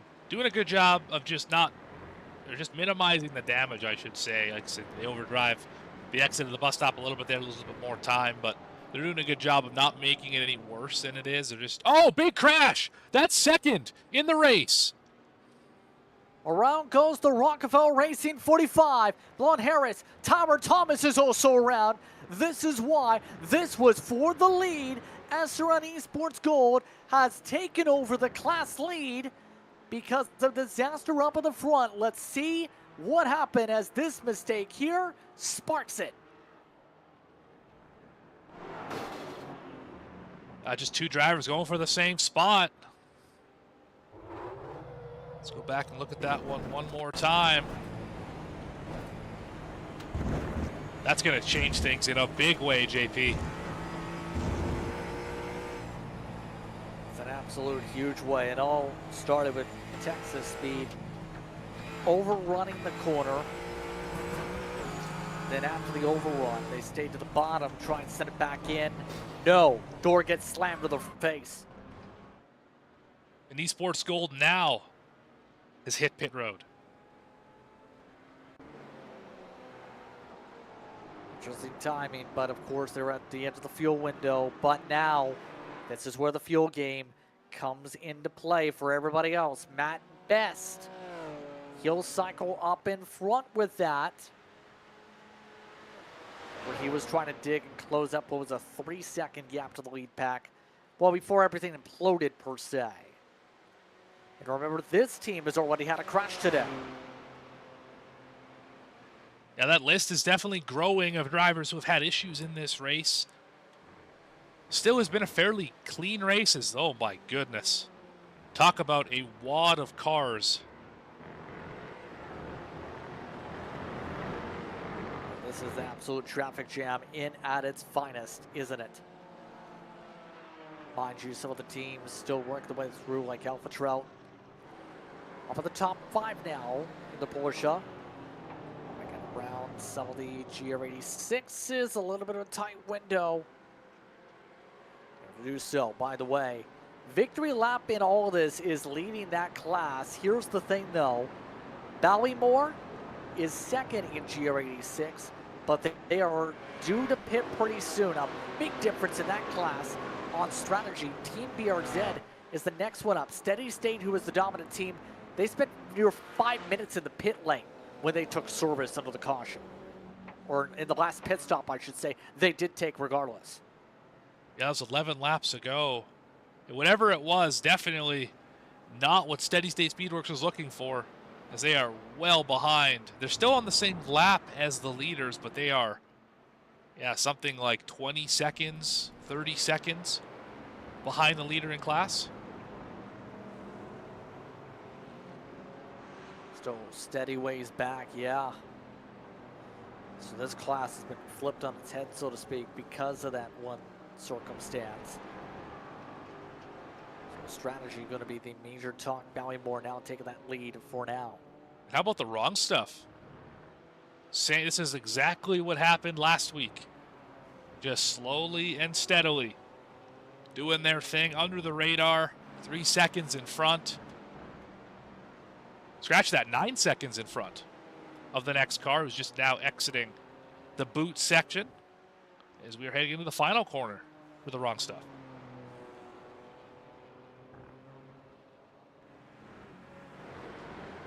They're looking really steady right now. Weather update with us near that time we're expecting rain. Here's an interesting thing, Morgan. It is 11% at most in the next couple minutes. So the rain is just missing the racetrack. How much? On the radar, to describe it, there is a small gap in the blue for the rain that is set up on the approach to the racetrack. The track is going to go through the gap in the rain clouds. We will just miss what would have been about a 10-minute rainstorm by just a matter of a few miles. That's something I've noticed about the iRacing radar when it comes to weather, is the racetrack always seems to miss the first band of weather.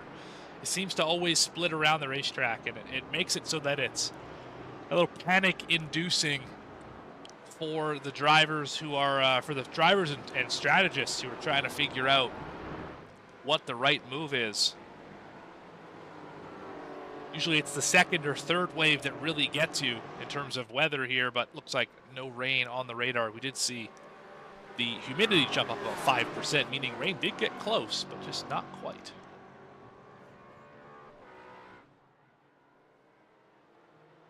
Yep, very close. So this pack of cars here, JP, this is second all the way through 10th position.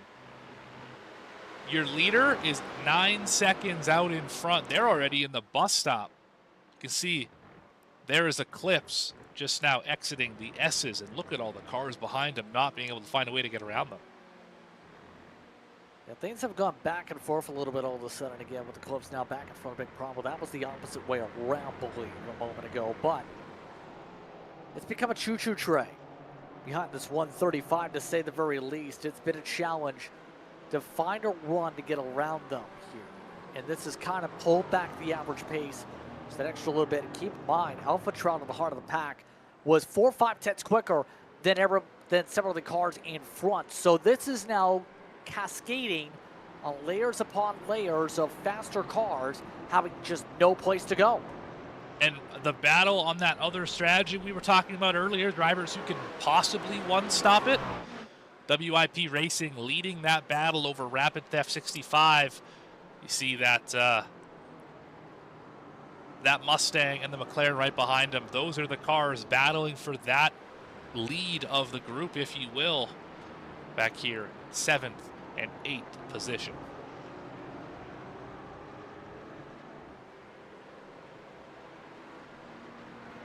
Right now, no place to go except try and see where things strategize. We talked about the fuel difference. They have cycled in front of E-Brake Boys since the last time we checked in. Passed by Weenie Hunt, who's also on their strategy. WIP. So who they need to jump.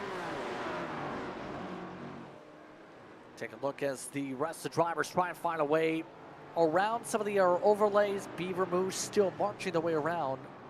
156.4s. Here comes the thought process.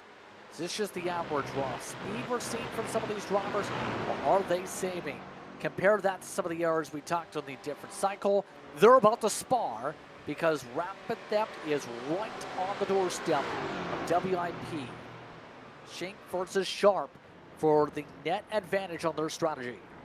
I think if you're WIP, Rapid Theft, and Weenie Hut, you're not pushing 100% right now. Even E-Brake Boys in the same boat. You're probably 80% lift early, let it roll through the corner.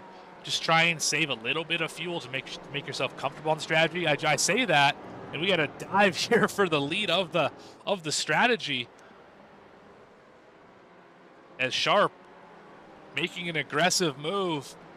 WIP Racing not happy with that. They're going to get that spot back for now. Crossover coming on the ground. Oh, he got him. He spun him out. They're both around. WIP is around. That's going to move Andrew Sharp down in Rapid Theft. Big change on the strategy. Weenie Hut is now the net advantage holders on the strategy for E-Brake. And all of a sudden, all they have to do is clear. And it did not happen. Yeah, so that effectively takes both of those drivers. And that's going to be very difficult for them to make anything out of this. And that was just an ill-advised, aggressive move. Didn't have to happen right there, and you can tell they're both frustrated about it.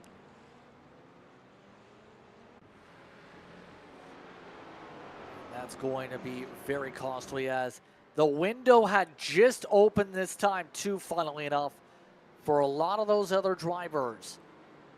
Clips is in, Beaver Moose is in, ITD is in. One of the Rockefeller cars just came in. That was around 23 laps. Guess what?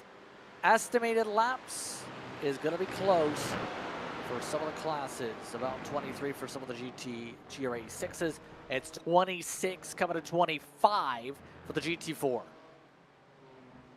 Yeah, fuel's going to be tight, and I think there's a reason. We talked about that number before, that 69% fuel in the tank of the GT4s. There's a reason why that's the number they chose, and it's because it puts on a fantastic strategy-dependent kind of end of this race where you have to set yourself up properly to be able to finish this one as well as you could. And to follow the drivers who are for sure committed to the two-stop, SRN Esports Gold, they're currently 14th, leading that group, of course, after the crash of the class leaders at the time. Yeah, but right now, pit stop delta, once you factor things in on that side, Light gonna cycle in front once everything else goes on through, but remember, they absolutely, to come down again, they're not gonna be able to save an extra 5 laps on gas. That's right. On the mark. Yeah, 15 miles and change. That's a lot to save on a 23-lap run. That's going to be difficult for sure.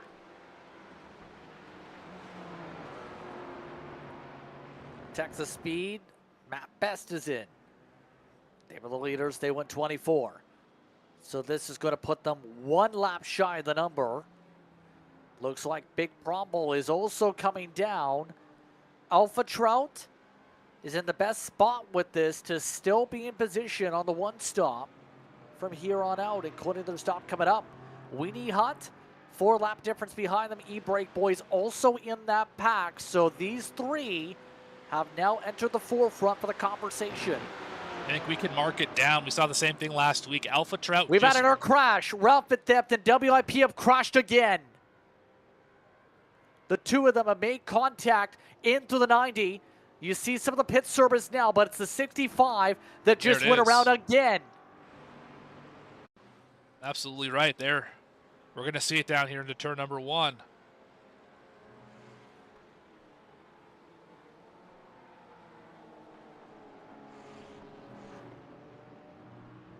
Look at this, just pure calamity.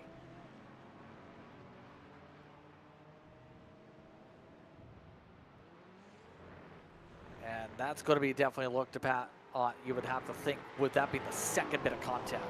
Yeah, that one was less, I don't, egregious isn't the right word, but It was less pronounced than the first one because they were obviously trying to slow to avoid the slower class car in front of them, and I don't believe that Sharp saw him where he was.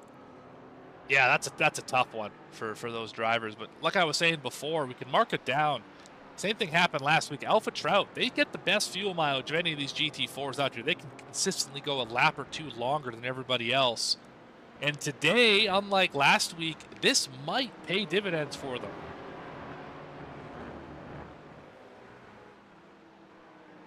This is going to be a wild end for the GT4 side.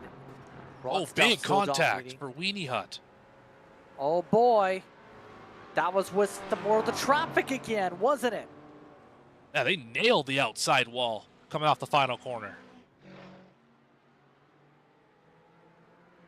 Yeah, that's the tough thing about the timing of this. Coming out of the corners here, some of these drivers are reaching the traffic at the worst times. Here's the worst time to reach that GR86.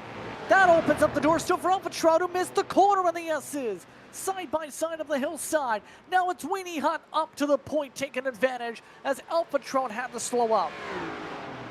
That is the definition of fumbling upwards. They picked the wrong lane to go around the lap car and somehow ended up making it. Alpha Trout missed the corner again. There goes another spot, this time to E-Brake Boys. What is going on with Alpha Trout? This is, mind you, with them inside the window to make it the rest of the way, barely. See, WIP has made their way on down after the crash. But my goodness, right now, Mike Almeida needs to find a way. Mike Almeida still trying to push right now to find a way ahead. Remember, the E-Brake Boys car was one of the front contenders early going in this event, in that 12 machine.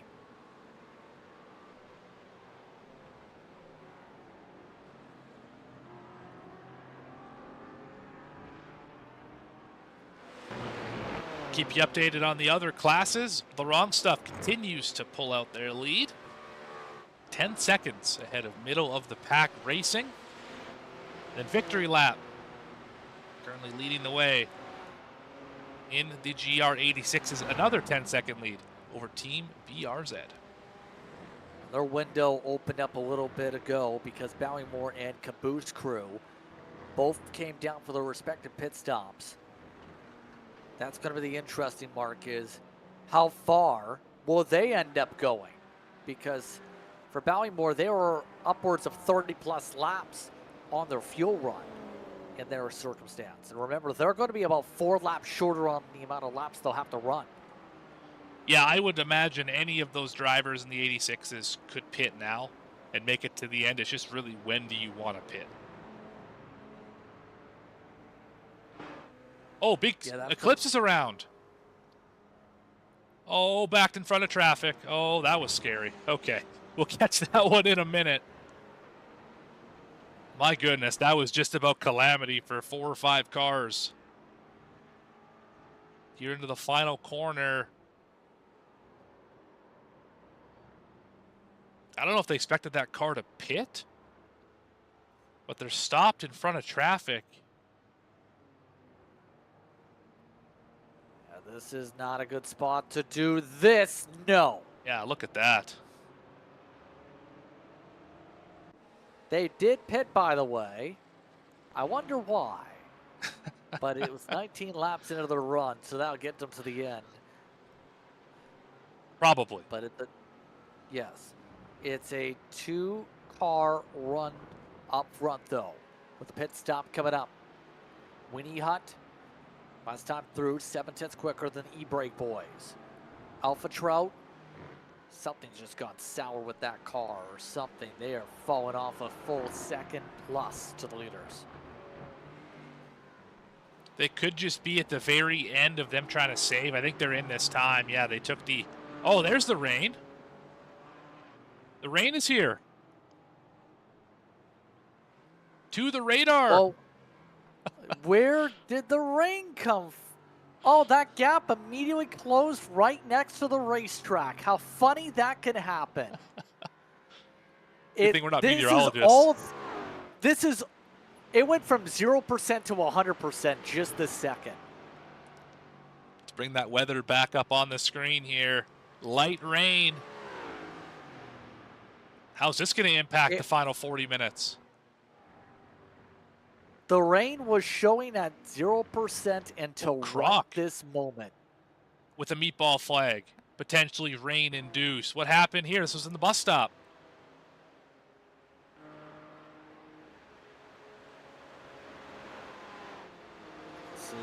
Remember, I don't think the rain was as bad here. You don't see the drops here.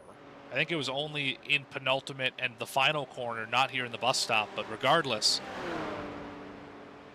it's BMW M2 having an issue. Oh, we've seen that all day. Caught that sausage curb, and that thing took a wild ride. Hard lick to the wall and destroys the race after originally having a big crash earlier. Now here's the interesting thing. This rain's not supposed to last long. Now, for those wondering, where's the meteorology radar on that? Well, it's supposed to be gone by 5:30 in sim, so less than 15 minutes. You do not put on the wets in theory because there's not going to be enough time, you would think, Morgan, for the rain to even make a puddle. It's still going to take all the rubber and wash it away, and that's going to see Weenie Hut watch their way to pit road. Yeah, this is definitely just a little bit of a variable that these drivers are going to have to work with. It's not necessarily going to change a ton, but you do have to be a little tighter with the racing line. You're going to have to be a little more cautious. Make sure if there are any puddles that you avoid them at all costs. But if the racetrack is still lightly wet, you're going to be fine. Once it turns to wet, then you have to worry. It's going to take a lot more than just a little bit of a shower on the front stretch to turn this into a wet racetrack.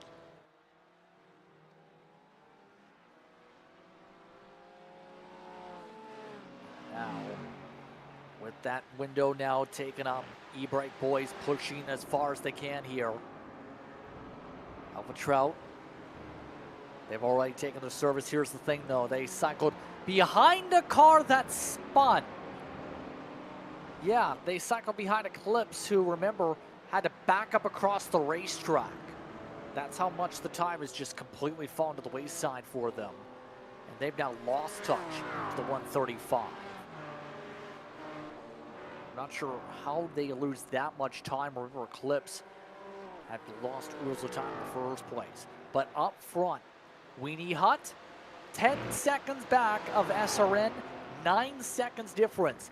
Even bigger, 4 laps behind the difference of Weenie Hut. Texas Speed Sim Racing's map best. They have a 1 second advantage in closing for the net lead for now. So yeah, we're still not convinced SRN Gold can make it to the end on fuel. Like, they're going to have to pit one more time, I'm pretty sure, as they just caught a little. You can see there's some spray coming off the tires. It's wet enough that there's spray off the tires.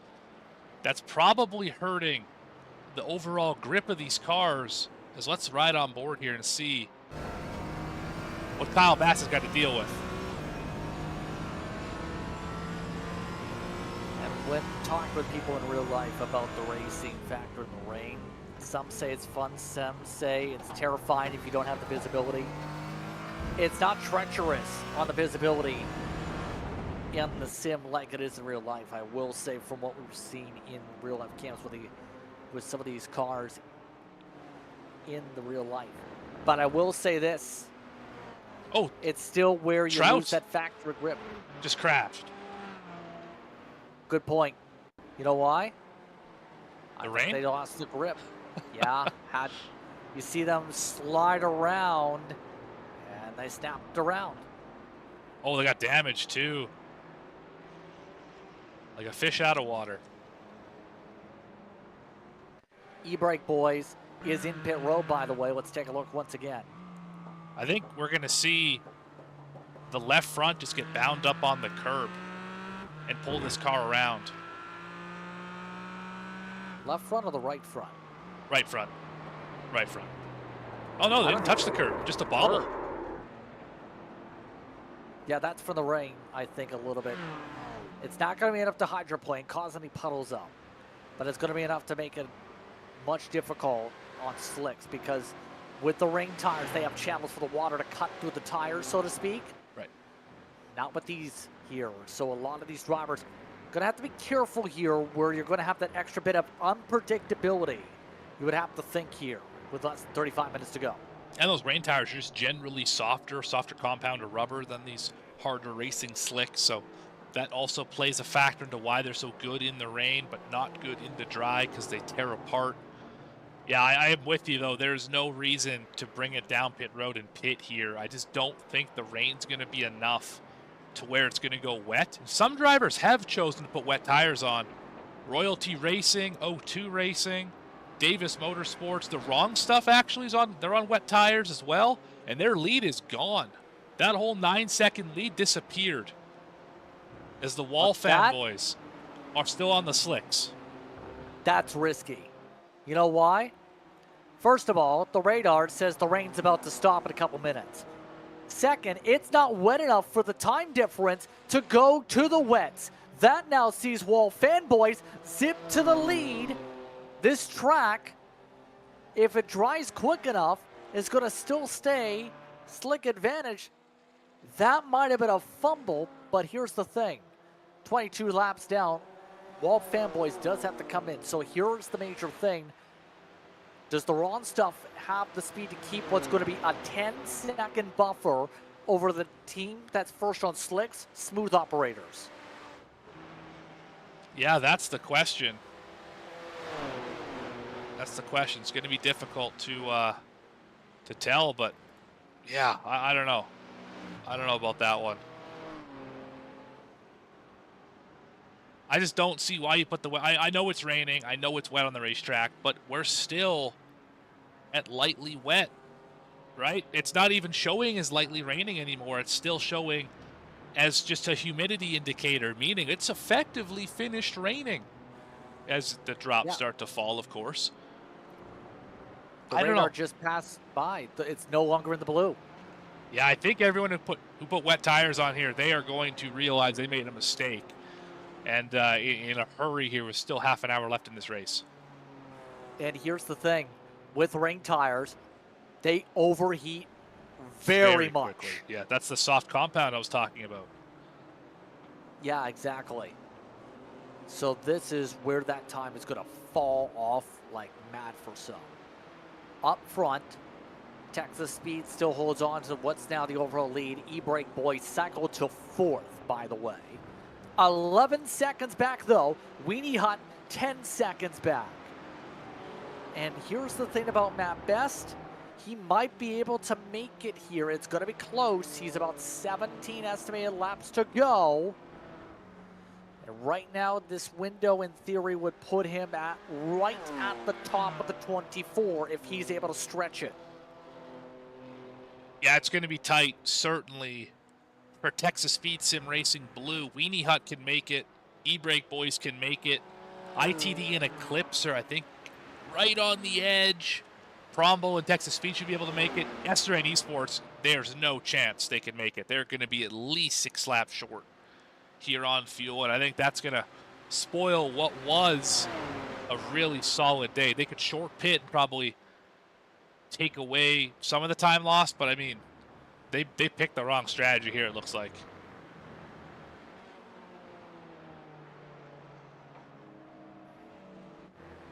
Right now, let's see how the rest of the field handles things with the raindrops now gone.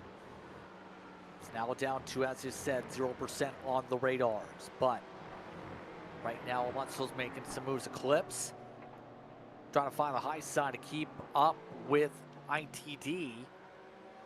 The funny thing is, with all we said about them, they're still, Eclipse at the least, the AM leaders, Big Crumble, is more than a second back to them at the moment. So, despite the fact they backed up a lot of the field, it's still coming up all orange and black for Eclipse. I like what you did there.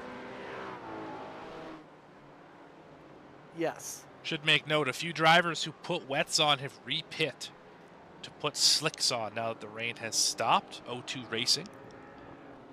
I think Royalty Racing is just going to stick it out here, but they are hemorrhaging time. They're about 5 seconds off the pace. In fact, they're getting worked on through the corners by the GR86s. The wrong stuff has fallen back a long way. Now the Sunday GT Turtles are leading the way. 24. Scratch it, they're a lot further in front than that. They have to pit still. They have a massive gap on the rest of the L2 field.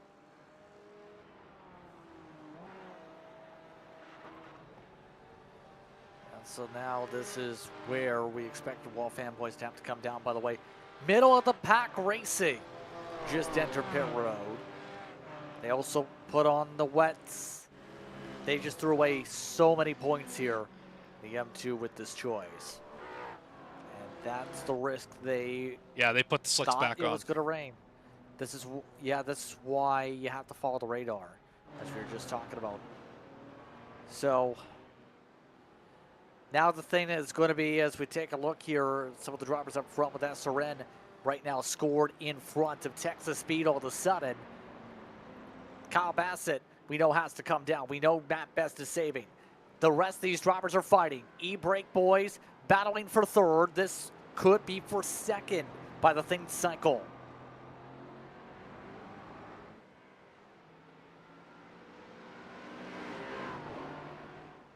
I mean, this really could be for the win if Texas Speed miscalculated. And again, they're right on the edge, so very important battle here. These two should be able to for sure make it to the end of the race. Oh, Eclipse with an issue. Just happened with them. Is that a tech issue? Technical problem. Oh, they're back. Okay. Okay. I think their ping just rose up to 2,125. Oh, that's a lot. That's not good. Yeah, that's less than ideal. SRN is in. They had to come in at some point. It looks like they're going to come in a little bit earlier, and they are out of the lead. So now it's all on Matt Best to stretch. All of this as well. The gap for the M2s is so great that the Ron Stuff just pit from the lead. Ron Stuff just took off the wets, it looks like, or will at least. They just gave the lead to Smooth Operators and Sunday GT Turtles. Sunday GT Turtles, Jason Landry just jumped in the car and is in the lead after it was a dominating effort this entire race for the Ron Stuff. Yeah, the Turtles somehow cycled ahead so far with all that madness with the wet tires. They were able to pull out to something like a 25-second lead over the rest of the field. They were able to make their stop and come out and still be in front of everybody else as they currently lead. Smooth Operators right on the tail. One driver left on the wet tires. Royalty Racing, they have made their bed, and they're currently losing 5 seconds a lap in that bed. Just disaster. Absolutely. We still have 26 minutes to go. Absolutely. That's a crazy thing.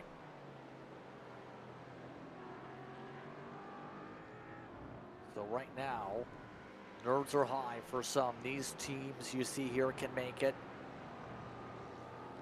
Right now, Weenie Huts, Raymond Tayu, still trying to dig to keep up with Mike De Almeida to try and find a way to get net second on the track.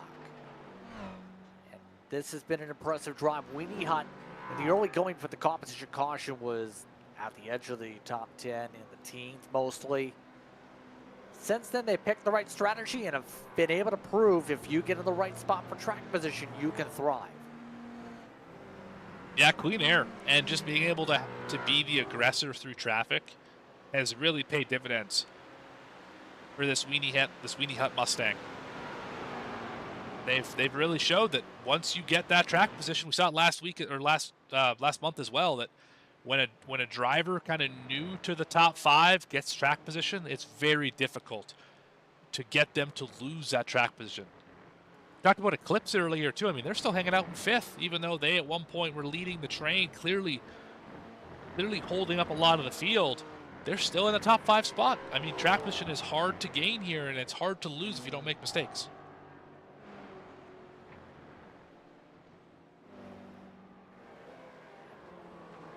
Looking right right now with 25 minutes to work with.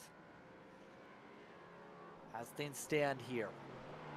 How are things going in the GR86s, by the way, for comparison? Well, it's the largest lead of any class, by the way. It's almost a full minute. But here's the thing about them.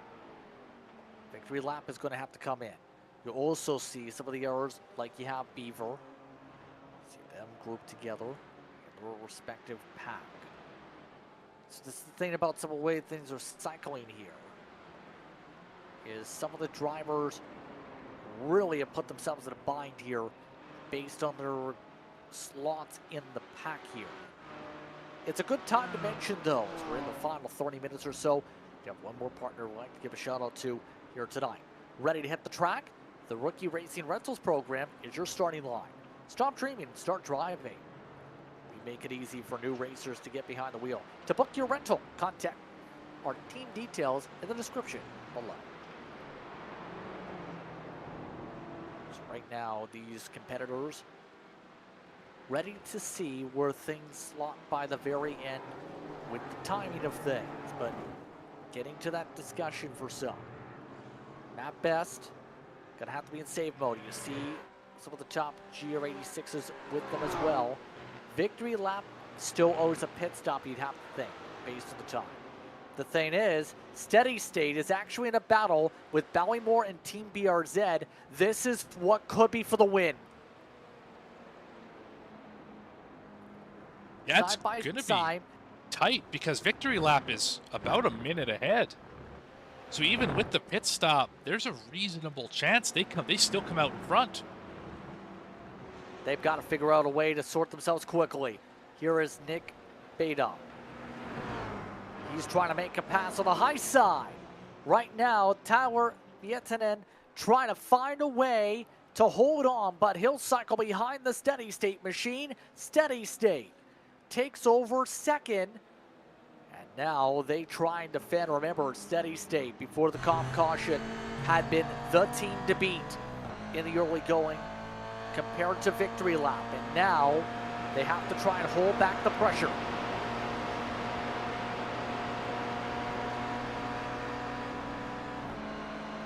The draft effect, though, coming up the straightaway. Will there be a poke back from Team BRZ? Defensive line, Steady State. They'll bump draft. You can't do that in the real life series. They make their way to the bus stop. It looks like Steady State able to get the better arc into the corner. Able to hold on for now despite the dig for the purple machine. And they've now broken away from Ballymore. Ooh, one driver way off track there. I think that was Ballymore. Using all the racetrack. They paid for it. They can use every bit of it. Is this group just trying to avoid being split up by the faster traffic?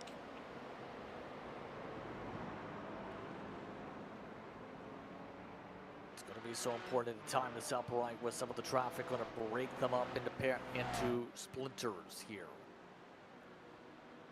See right now, no issues this time when it comes to the splintering coming up from the traffic buildup from the Rockefeller car. It's all while we watch to see when does Dylan Stroud come on down in this one with these drivers in some cases running out of laps. 12 estimated coming to 11 estimated for the GT4s. That leaves less time for the Toyota GR86s. For reference, Victory Lap in the point standings coming into today. Well, when it comes to GR86, correct me if I'm wrong, don't even have them marked down on the point sheet. That's how big of a difference it is today, one round to the next. Some would say infinite difference. As WIP gets around Rapid Theft, these two are still tied together. We've seen them crash twice already.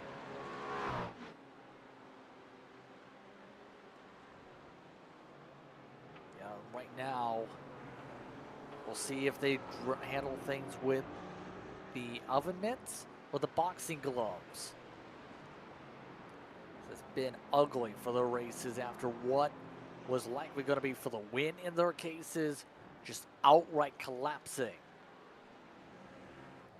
Yeah, that is the racing definition of coulda, woulda, shoulda, is those two drivers here today. Both could have finished 1-2, as you said, had a good shot at it. Instead, they're going to be relegated well back in the field, probably outside the top 10 when it's all said and done. Rockefeller Racing purple on the pit lane.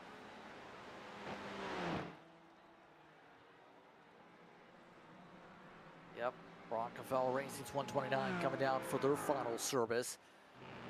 The field comes down to what's going to be 10 estimated laps to go, under 20 minutes on the clock.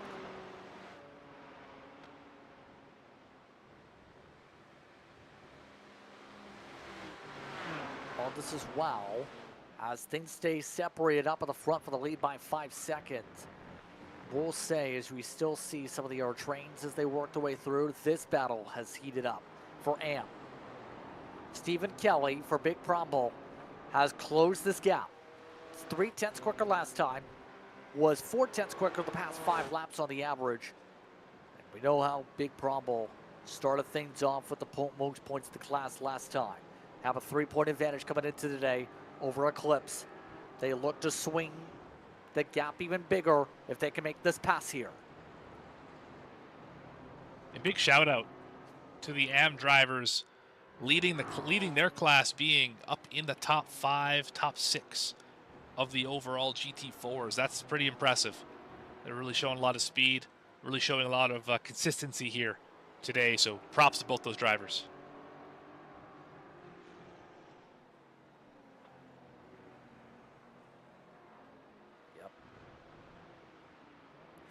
Now, some of the others, well, they have to think.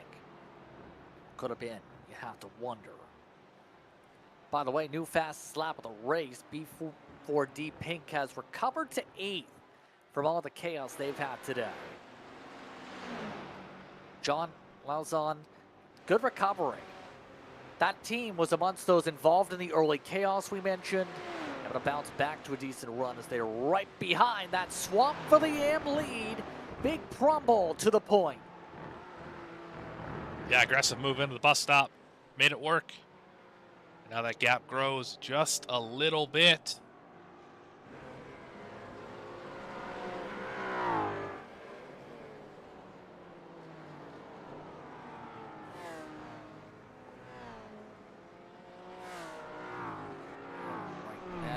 Just trying to find a way to get the swamp back at this point if you're Eclipse. They're holding on for so long, but they've already lost 7/10 on the gap. The gap for Matt Best is reducing. He's right now falling off a second, by the way, on the pace compared to the other droppers in the field. Has to be in fuel save mode if he's losing that much time here. And remember, we talked about how close the number is. There's only so much you can do when you have a fast car that can make it, chipping the gap away, sending some of their faster laps of the race. Yeah, at this point, all you can do is just lift and coast into the corner and try and carry as much center speed as you can, less brake, and that's going to be how you save fuel here. Yeah, it's going to be difficult. You can see the gap isn't all that big. It's 3.5 seconds. Back to the e-brake boys, and yeah, this is going to be a tough one, because right on the edge for fuel is Texas Speed Sim, and then they're stuck behind traffic as well. That's not helping. That cost them 1.5 seconds.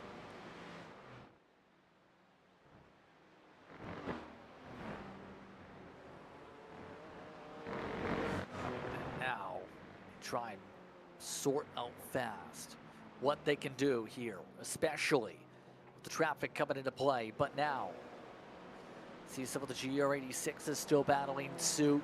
Team BRZ still behind Ballymore. All of them get passed on by the e-brake boys. 1.6 seconds now the margin, coming up to 8 laps estimated to go. This isn't going to hold at this point, especially with Mike De Almeida pushing up to his personal best lap last time through in the 154.7s.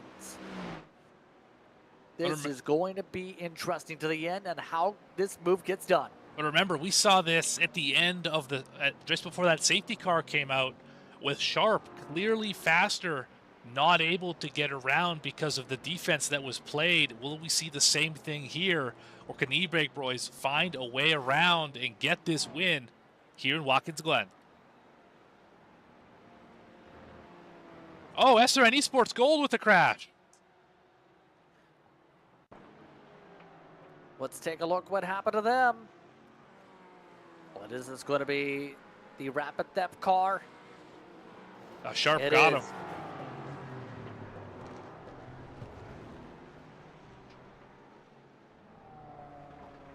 Yeah, that was going to be a tough spot to make a pass in the first place, and that destroys the SRN entry. ITD just came down. They were only 17 laps into a run as well.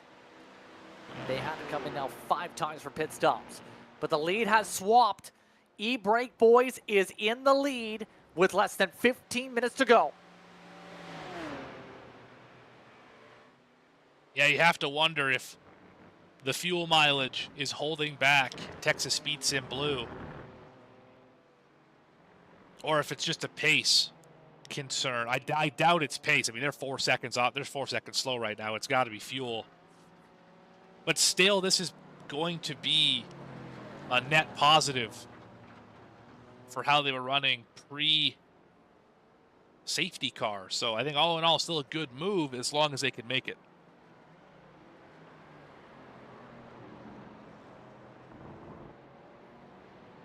So this is a big opportunity for the point standings for E-Brake Boys. Mind you, they only scored 19 points at Daytona. That was 5th highest of the pro teams. By the way, for those wondering what happened to the points leaders, all this, Thunk 13th still in the pecking order. They just didn't get in the right spot even with the strategy difference. Not their day for Brooks Clayton and company. That is the major mainstay for them at this point. Victory lap, though, has just entered pit road in the GR86s. The GR86 leaders are in. Where are the times going to go? They only took a 10-second stop, in fact. Here comes Steady State. This is second. They're not even to the front stretch yet. I think it's going to work out. Is now. Only took a little bit of fuel. Victory lap is out of the pits.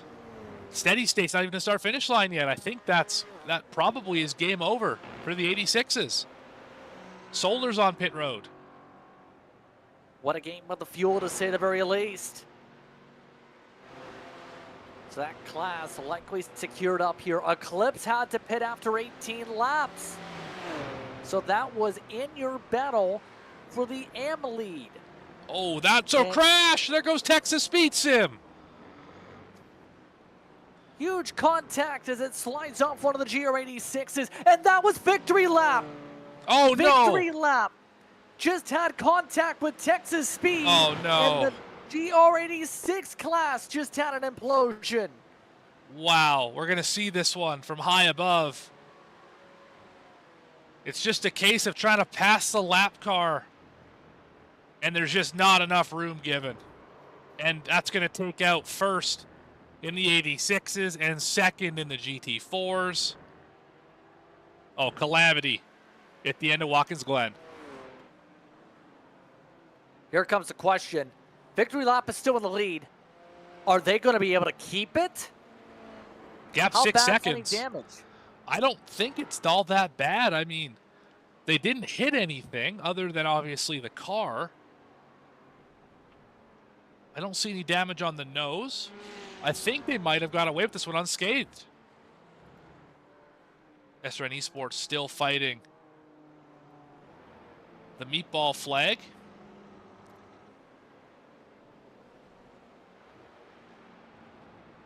Now checking if there's any meatball flags. No is the answer for the time being. Oh, a little bit of door baiting. It's getting aggressive for second in GO86. Robert Noble's rubbing paint with a 443. They'll rub again. Texas Speed Sim's on pit road. That's unexpected. I thought they could make it to the end. Maybe not. 2018. I think right now the map is saying, remember that fuel number where we've seen a couple drivers pit at the start of the early in the first stops of the GT4s. I think we're seeing that right now. In fact, it's going to be right at the number of 18 for e-brake boys in that class. Yeah, they're still trying to work through traffic, and we obviously saw that's not an easy feat. They just work around one of the M2s. That's the wrong stuff, who's fallen down to 7th. Strategy just not in their favor.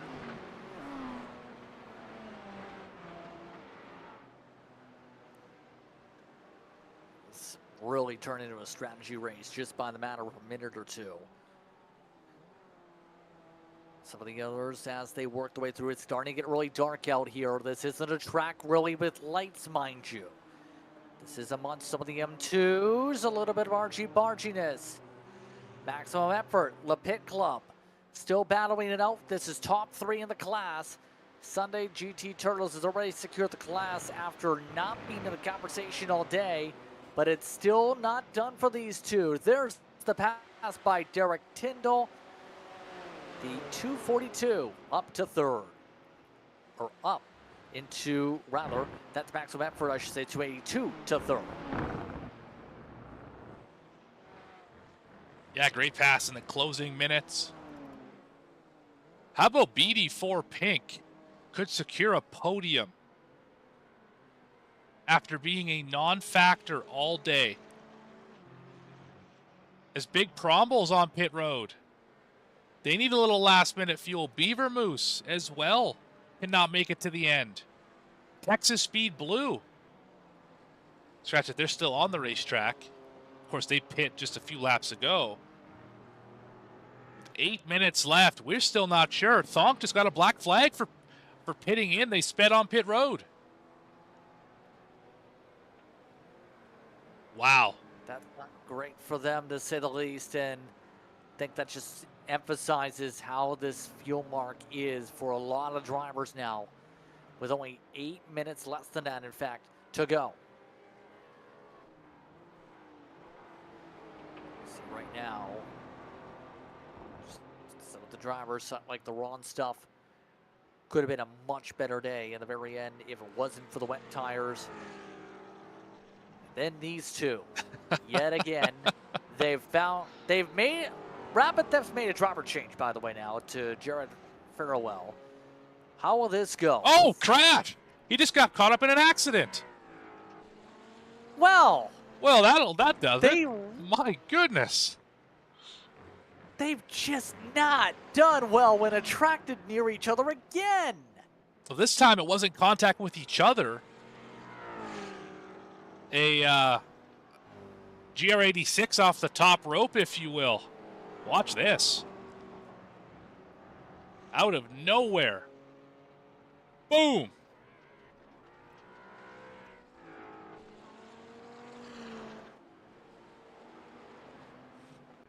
Well, it's just not gone well in the past 40 minutes for either of those teams, has it? Certainly not. That was TGOM2. The driver stopped in the middle of the racetrack.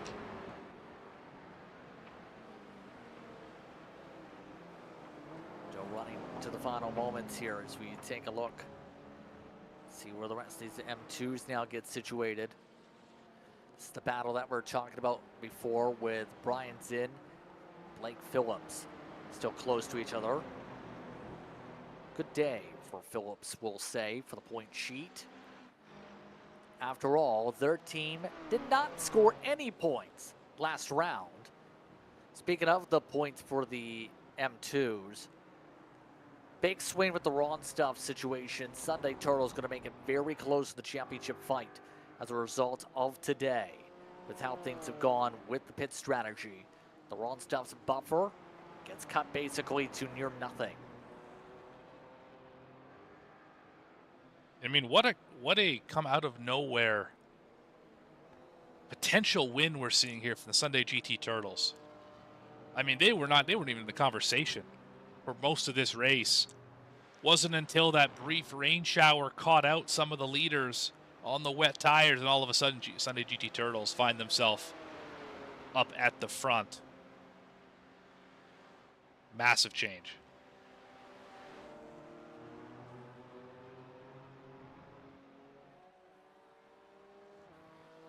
What a race at the very end. This turned out to be a lot more different than I thought this was going to play out after being such a calm race. It's the way it always tends to get wild in the final hour. We had a rainstorm, we had pit strategy come out, and now we have a battle going on again on track between these two. Pole alongside for Phillips. Oh, this isn't going to get clean. A cut through and a bubble. Phillips had to take the curbing hard there. Zinn actually had door-to-door contact to finish the pass back. Yeah, definitely elbows out here for what would be third position. Maximum Effort Motorsports and La Pit Club Racing going for everything with just under 5 minutes left here in this one. Round number 2, Sports Car Endurance League. Fastest lap was just set. Julian Jones in the 69. That's 10th. Talk about speed throughout the field. Just put together a 1:54.49. Fastest one of the day. Speed's picking up late. What else can you say here? These two are back together. My goodness. What will happen this time? Where's the anvils from the sky? That's Where's right. the blimp? This is a Wile E. Coyote Roadrunner type battle that we've seen today.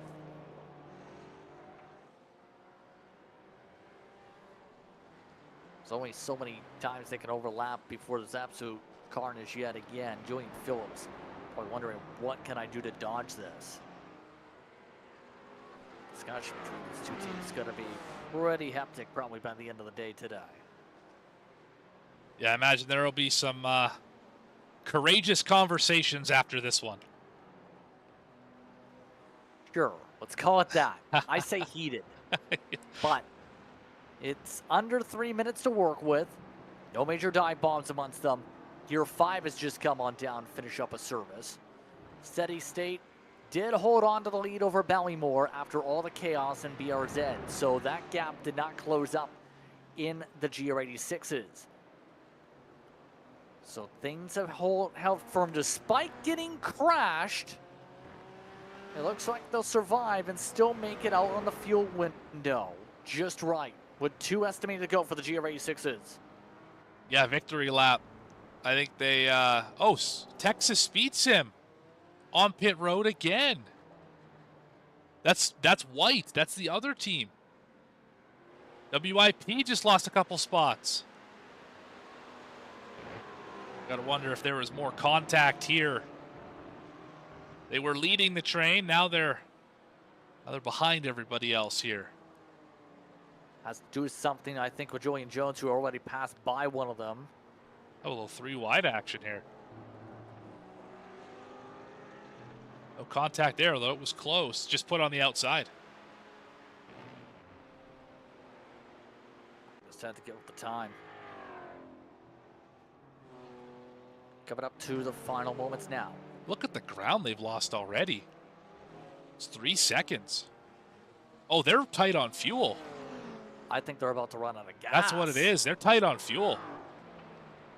They have the worst fuel position of anybody else, or of anyone in the field right now.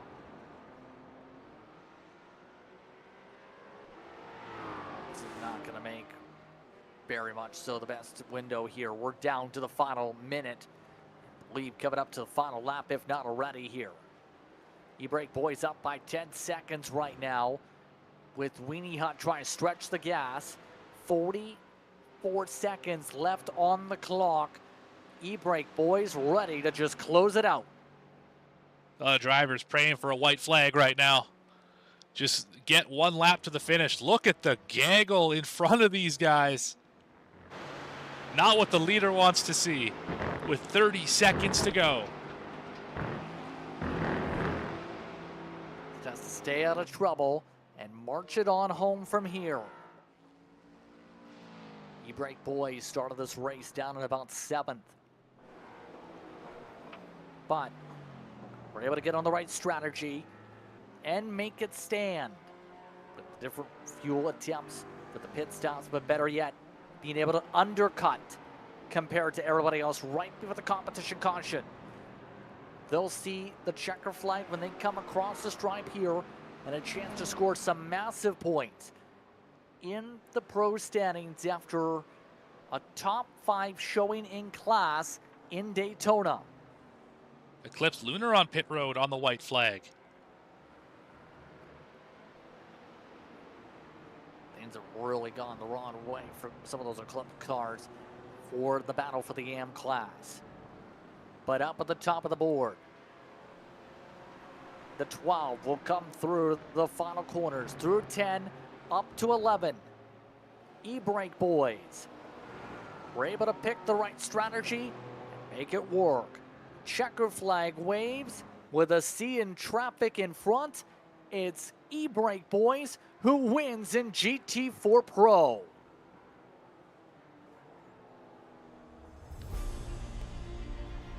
Able to streak ahead in dominating fashion in the final moments over Weenie Hut Racing.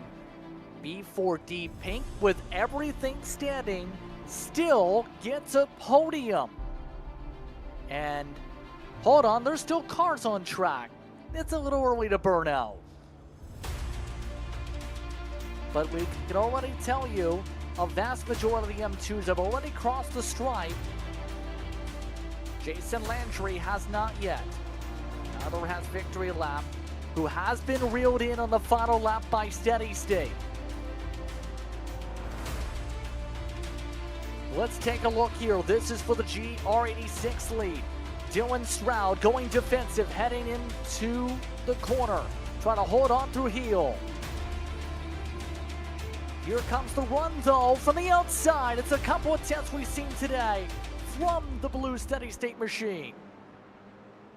They have a bit of a slow up Steady State on the run. They block again to the middle.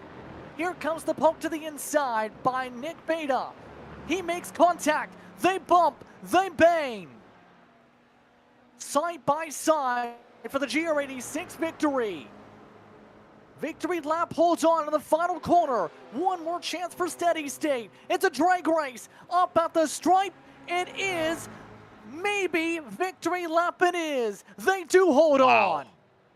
Wow.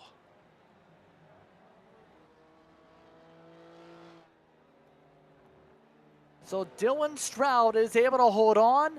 Jason Landry picks up top points after the team was very quietly in the top 5 most of the day until the final stops. What an end to this one for the GR86, to say the least, as it's celebration time. Unbelievable finish in that class. The margin of victory, 11 thousandths of a second.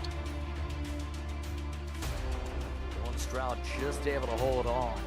That gap closed a lot in the final laps.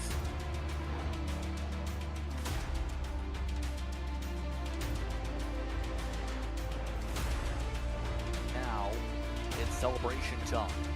Take a look at your race results here. Again, unofficial. 12 for E-brake boys gets the win. That over Weenie Hut. E4D Pink in 3rd. Alpha Trout 4th. Break Fast Club. Where do they come from? We hadn't talked about them all day. They still finished in the top 5. Matt Best, he finishes 6th. Texas Speed Blue Car. Then you have ITD West Human Resources Department. Rapid Theft somehow still winning the top 8 spot. The top AM driver, Big Crumble, in 9th. Texas Speed White, the top 10. 11th, WIP Racing after a fall through the field on the fuel strategy. Eclipse Racing Solar in 12th. Thonk finishes in 13th. Didn't have a ton of speed here today. Gonna have to turn it around for next time out at Mosport. Beaver Moose in 14th. Rockefeller Racing Purple to the 15th position after that long pit stop. Eclipse Racing Lunar in 16th. Texas Speed Purple 17th, one down. Royalty Racing with the wet tires finishes 18th. Rockefeller Racing Red in 19th, and O2 Racing in the 20th spot. 21st went to Robert Davies in the GT4s. You also had Year 5, 22nd. SRN Esports cool to not get back on the racetrack. Near did Rogue 5 Racing. They're part of the DNF list in that class. Still 2 more classes total of car manufacturers. The M2s look like this. Sunday, GT Turtles took that win over Smooth Operators. The Pit Racing Club, or Pit Club Racing, don't want to mix up the words, we're on the lead lap. Close interval between them and maximum effort still at the line. Then it was Scuderia de los Locos who finished off in the top 5. Also up there in the running order today in 6th position, you also had MEM2 over the Ron Stuff, Wall Fanboys, Middle of the Pack Racing, Virginia Ridge Runner Racing rounded out the top 10. The M2's rest of the drivers, North Sports Racing, Croc, and Rockefeller Racing Green in that class. Big DNFs for the final 2. And GR86, what a photo finish, Morgan. Absolutely. 11 1/1000ths of a second. You're not going to find finishes much closer than that anywhere on the service. Victory lap over Steady State Speedworks. Baltimore Racing a distant 15 seconds behind. Team BRZ right behind them in 4th. Caboose Crew SCEL finishes in 5th. Hail Satin in the 6th spot. SCEL TGOM number 1 will finish in 7th. Mad Sim Racing, AlienWars.net in 8th. Razor Racing and Narcus Racing round out your top 10, 9th and 10th. That includes TGOM2 and Rubber Duck. Rubber Duck Racing actually never started the race. Big point swing for that team. They finished down in the order last, if anything, on the point sheet. We'll talk about the running right here tonight as we have multiple drivers getting set to speak with us. But it was E-Brake Boys that picked up the win in GT4 Pro. I believe some of their drivers standing alongside this. The E-Brake Boys will start off with Connor. We also have Mike joining on in for the respective team. So first things first, I'll turn to you, Connor. How are you feeling about the organization's bounce back after getting a top 5 at Daytona, but not as many points? You got a big swing of points here today. Yeah, I was out of town for the first one, so Mike took all those points by himself. Pretty happy to see all these points come in and contribute this time. But it was a real team effort today. Well, for you, Mike, what was that thought process like, trying to chip away the gap, get yourself into a position to get this lead in the very end, of course, with the various strategies? And for what we've seen, teams were a lot closer on fuel than we were thinking for the final run to the end. Yeah, it was a lot closer than we were thinking, too. We were discussing right up until the pit lane closure whether we were going to pit early or wait till the safety car. Yeah, it was just kind of a split-second decision that worked out for us. Connor put in a fantastic first stint, and yeah, everything just kind of went our way from there. That in mind here, Connor, big opportunities now building up for the new year here with this points run. How would you say about your team's approach for the championship? We're in a good spot. I think that there's a lot of talented drivers in this league. I think we can all agree on that, that have ups and downs, right? I mean, this race, we dodged some bullets out there that could have very easily not gone our way. So, this race, it went up for us, but we can't rest on anything. It's going to be a tough one all the way through, but wouldn't have it any other way. Mike, anyone you want to give a shout out to for your team? The whole ATC Alpha Touring Challenge League. It's where we've been spending the last couple of years developing our skills. There's a few individuals here from there, as well as Late Apex Racing Club. Shout out to all those guys. Awesome to race with them all the time. Congratulations on the run here tonight. Congratulations on the victory here on the GT4 Pro. Thank you, thank you. Thanks, guys. Great broadcast. Yeah, awesome job.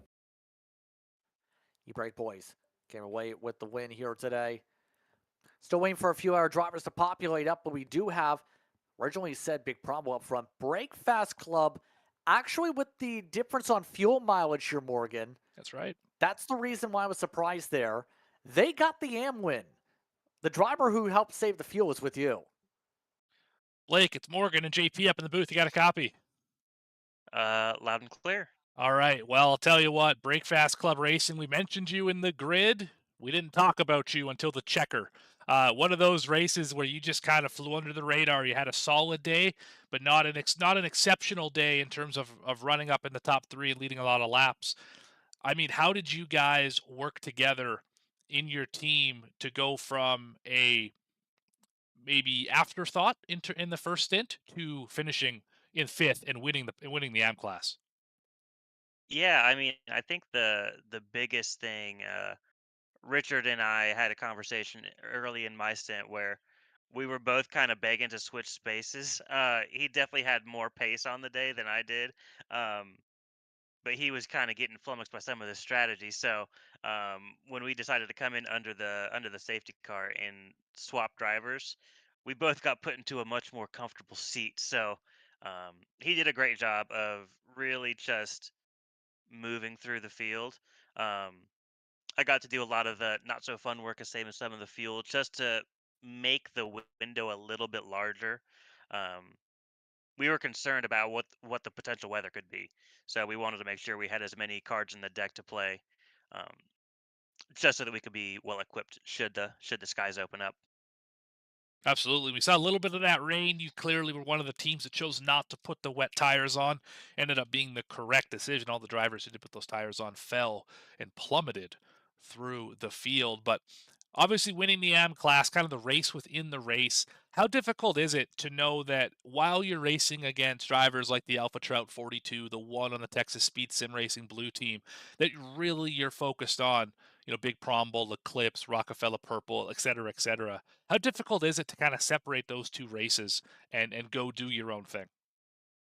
It it's interesting. It gets more difficult as you get farther into the race. Like I said, Richard has far more pace than I do. So I was telling him, hey, if you can get by the 42, that's excellent. We think they have a time penalty coming, so like you don't have to worry about really jumping in and trying to get past him. But we recognize some of the teams that were around us from last season, Big Promble and Rockefeller Racing. Um, we've got those numbers circled whenever we take a look at the strategy for the upcoming race. Um, they gave us a lot of fits last year, and we know that both of those teams are really quick. So yeah, it was just a matter of keeping an eye on what they were doing, but at the end of the day, really just running our race and staying within what we're able to do in this Porsche GT4. Awesome. Well, I mean, great run for you. P5 winner in the AM class, going to shoot you up the point standings. I would imagine we get to the point in the interview. Who do you want to thank? Who do you want to shout out for what was a great race today here in Watkins Glen? Oh, we gotta shout out everybody over at SCEL.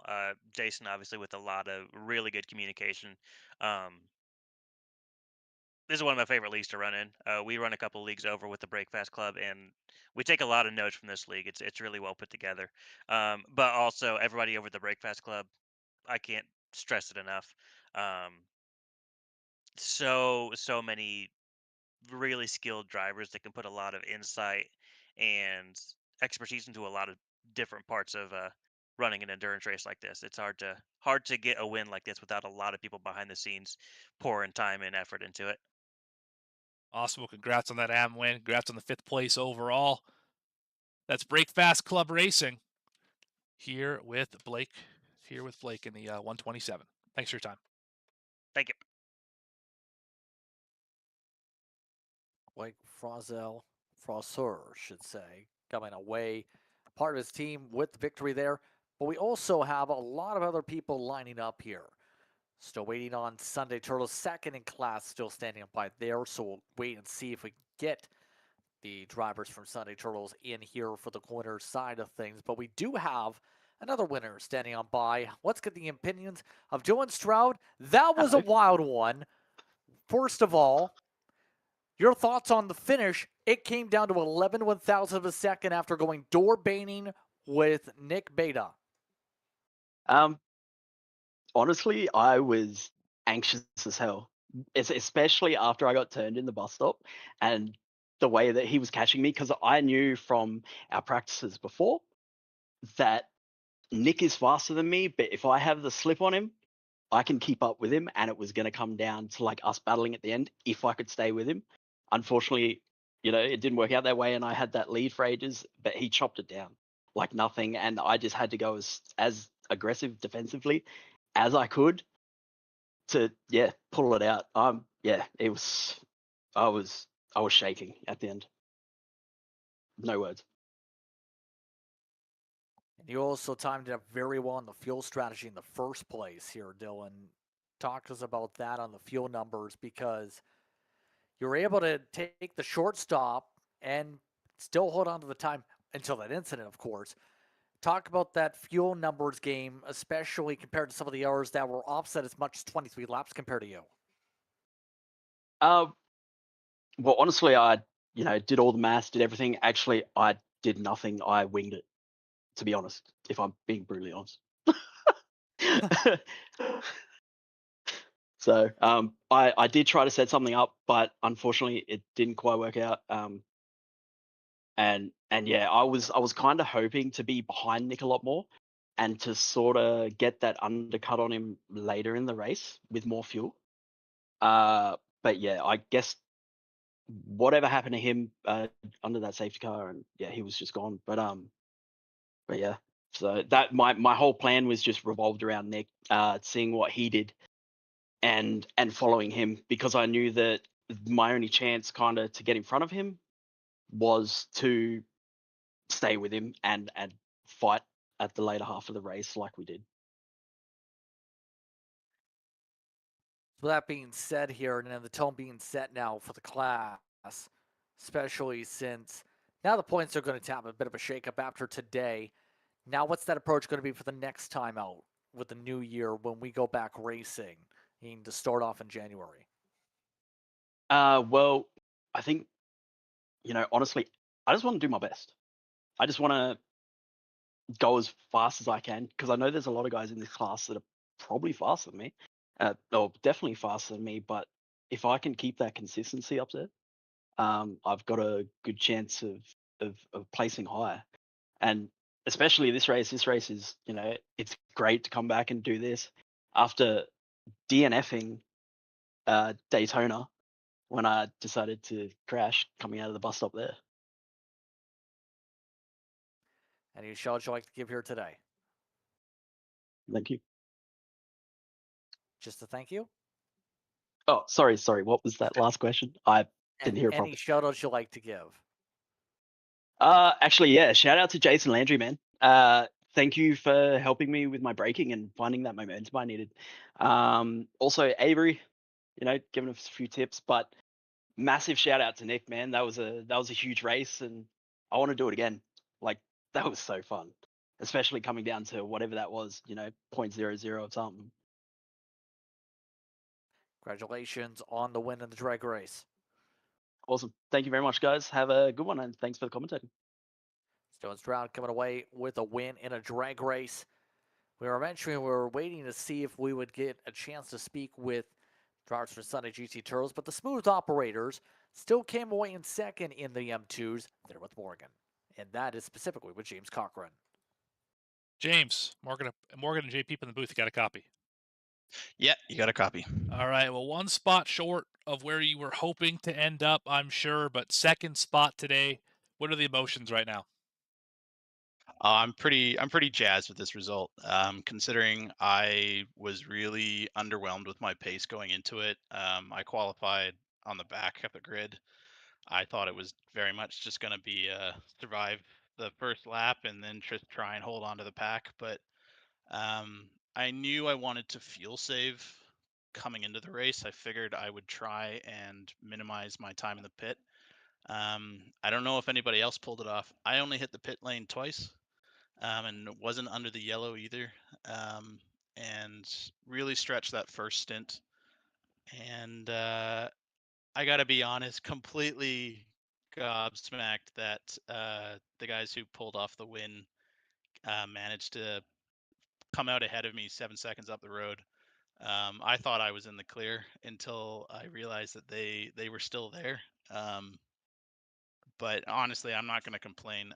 That's my first podium in the league, and yeah, I think I finished ahead of everybody. I finished behind last race, so I'm very curious to see how the points shake out. But I think I'll be sitting pretty. So Yeah, that's awesome. Well, while we got you up here, who do you want to thank? Who do you want to shout out for your first podium here of the season? I want to thank all of our sponsors that are putting the time and effort and exposure for the SCEL League. I'd love to thank you guys for putting in your time and making this broadcast at the level that it is. And then just thank the SRN community and want to shout out our new esport team. Been learning a lot from the guys around me, and I think today it really showed. And yeah, really excited to see how this progresses for the rest of the season. Awesome. That second place finisher in the M2 class, smooth operators with James Cochran. Thank you very much for your time. Thanks, guys. Cheers. And a James quick Cochran rounding out our post-race interviews. You were going to say, Morgan. quick update, JP. We do actually have the winners in the M2 class with Mark Senecal has the wrong number on his Discord name. That was the teammate of Jason Landry here today. So we could bring up the Sunday GT Turtles driver. There's Mark. Go ahead, JP. Yes, indeed. Apologies there. Hello. Yes, you need to update your number, definitely, in the Discord side of things. But I will say, how would you describe things after your team was very quiet all day, and then all of a sudden in the race lead with the wrong stuff, having the wrong tire compound? Absolutely. I just have to say, obviously strategy played a huge, huge part in this. And Jason coming up with a strategy for it was awesome. And he killed it in the second half. It was just absolute pace.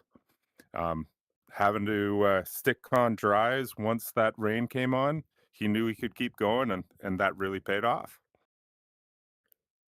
Yeah, I was going to say, what was kind of that reaction when the team did get that advantage, though, in the end? Because the wrong stuff had an advantage upwards of 20 seconds before they ended up putting the wrong compound, put the wets on, and then came back on for the dries. Honestly, we had no thought whatsoever that we were going to take P1 at that point in time. We really thought we were going to be somewhere in the P3 range. We were pretty comfortable there, and then all of a sudden I saw that he went into the pits for wets, and Jason felt perfectly comfortable and didn't look like a lot of rain, and we knew, hey, we got a good chance here. So obviously this continues some good momentum built up from Daytona, some decent points there with 19. You add yourself an error, at least 30 points here today. Now what's going to the approach be for the next run when we go racing in January? Again, just trying to follow through on the strategy. We're going to make sure we keep it nice and clean and keep as many points as we possibly can. I would have liked it to have been a little bit cleaner in my first stint, but if we can keep the car on the road and keep the pace going that we've been doing, I think we'll be looking forward to a nice new year. Shout out you like to give here today. Just shout out to Jason. He had an amazing stint. I couldn't have done it without him, and he told me if I kept him within the lead lap, he would bring it on home. So he did it. So well done, Jason. Well, congratulations on the victory here today for you and your team. Thank you very much. Mark Senecal coming away with this team with the advantage. That's why numbers are important as well. But your final thoughts on today, Morgan, as busy one at the Glen. Lots of strategy came into play, but my goodness, what a race in the final hour especially. Yeah, what a fun one. I mean, it started off as pretty calm, pretty collected, and all of a sudden at the end, it just went wild, right? We had crashes. We had the same pair of drivers crash a number of times, fuel strategies all over the place. Just a really fun race here at the end, and glad that it turned out this way. And on that note, it's going to be interesting what happens when we go to Canada next time out. That race, remember, will be January the 9th. The next time you'll see the SCEL here on VSP. There's a look at the schedule once again. Or it's not going to be on that New Year's Day or the day after because, well, that's a holiday weekend. A lot of people are going to be celebrating said holiday at that time. But these drivers at this time are ready to say goodbye. And we're ready to say goodbye here for today's coverage here on VSP. Let's get I'd like to thank you for tuning in for tonight's coverage, brought to you by SimRacingNation.com and its many partners, a part of the SCEL tonight. On behalf of Dougie Buer, camera builder, along with Morgan Cook, my co-announcer and producer, and myself, Justin Prince, it's time to say goodbye. I'd like to thank you for tuning in once again from tonight's action from Watkins Glen. We'll see you next time here on V-Speed when we go racing in Canada.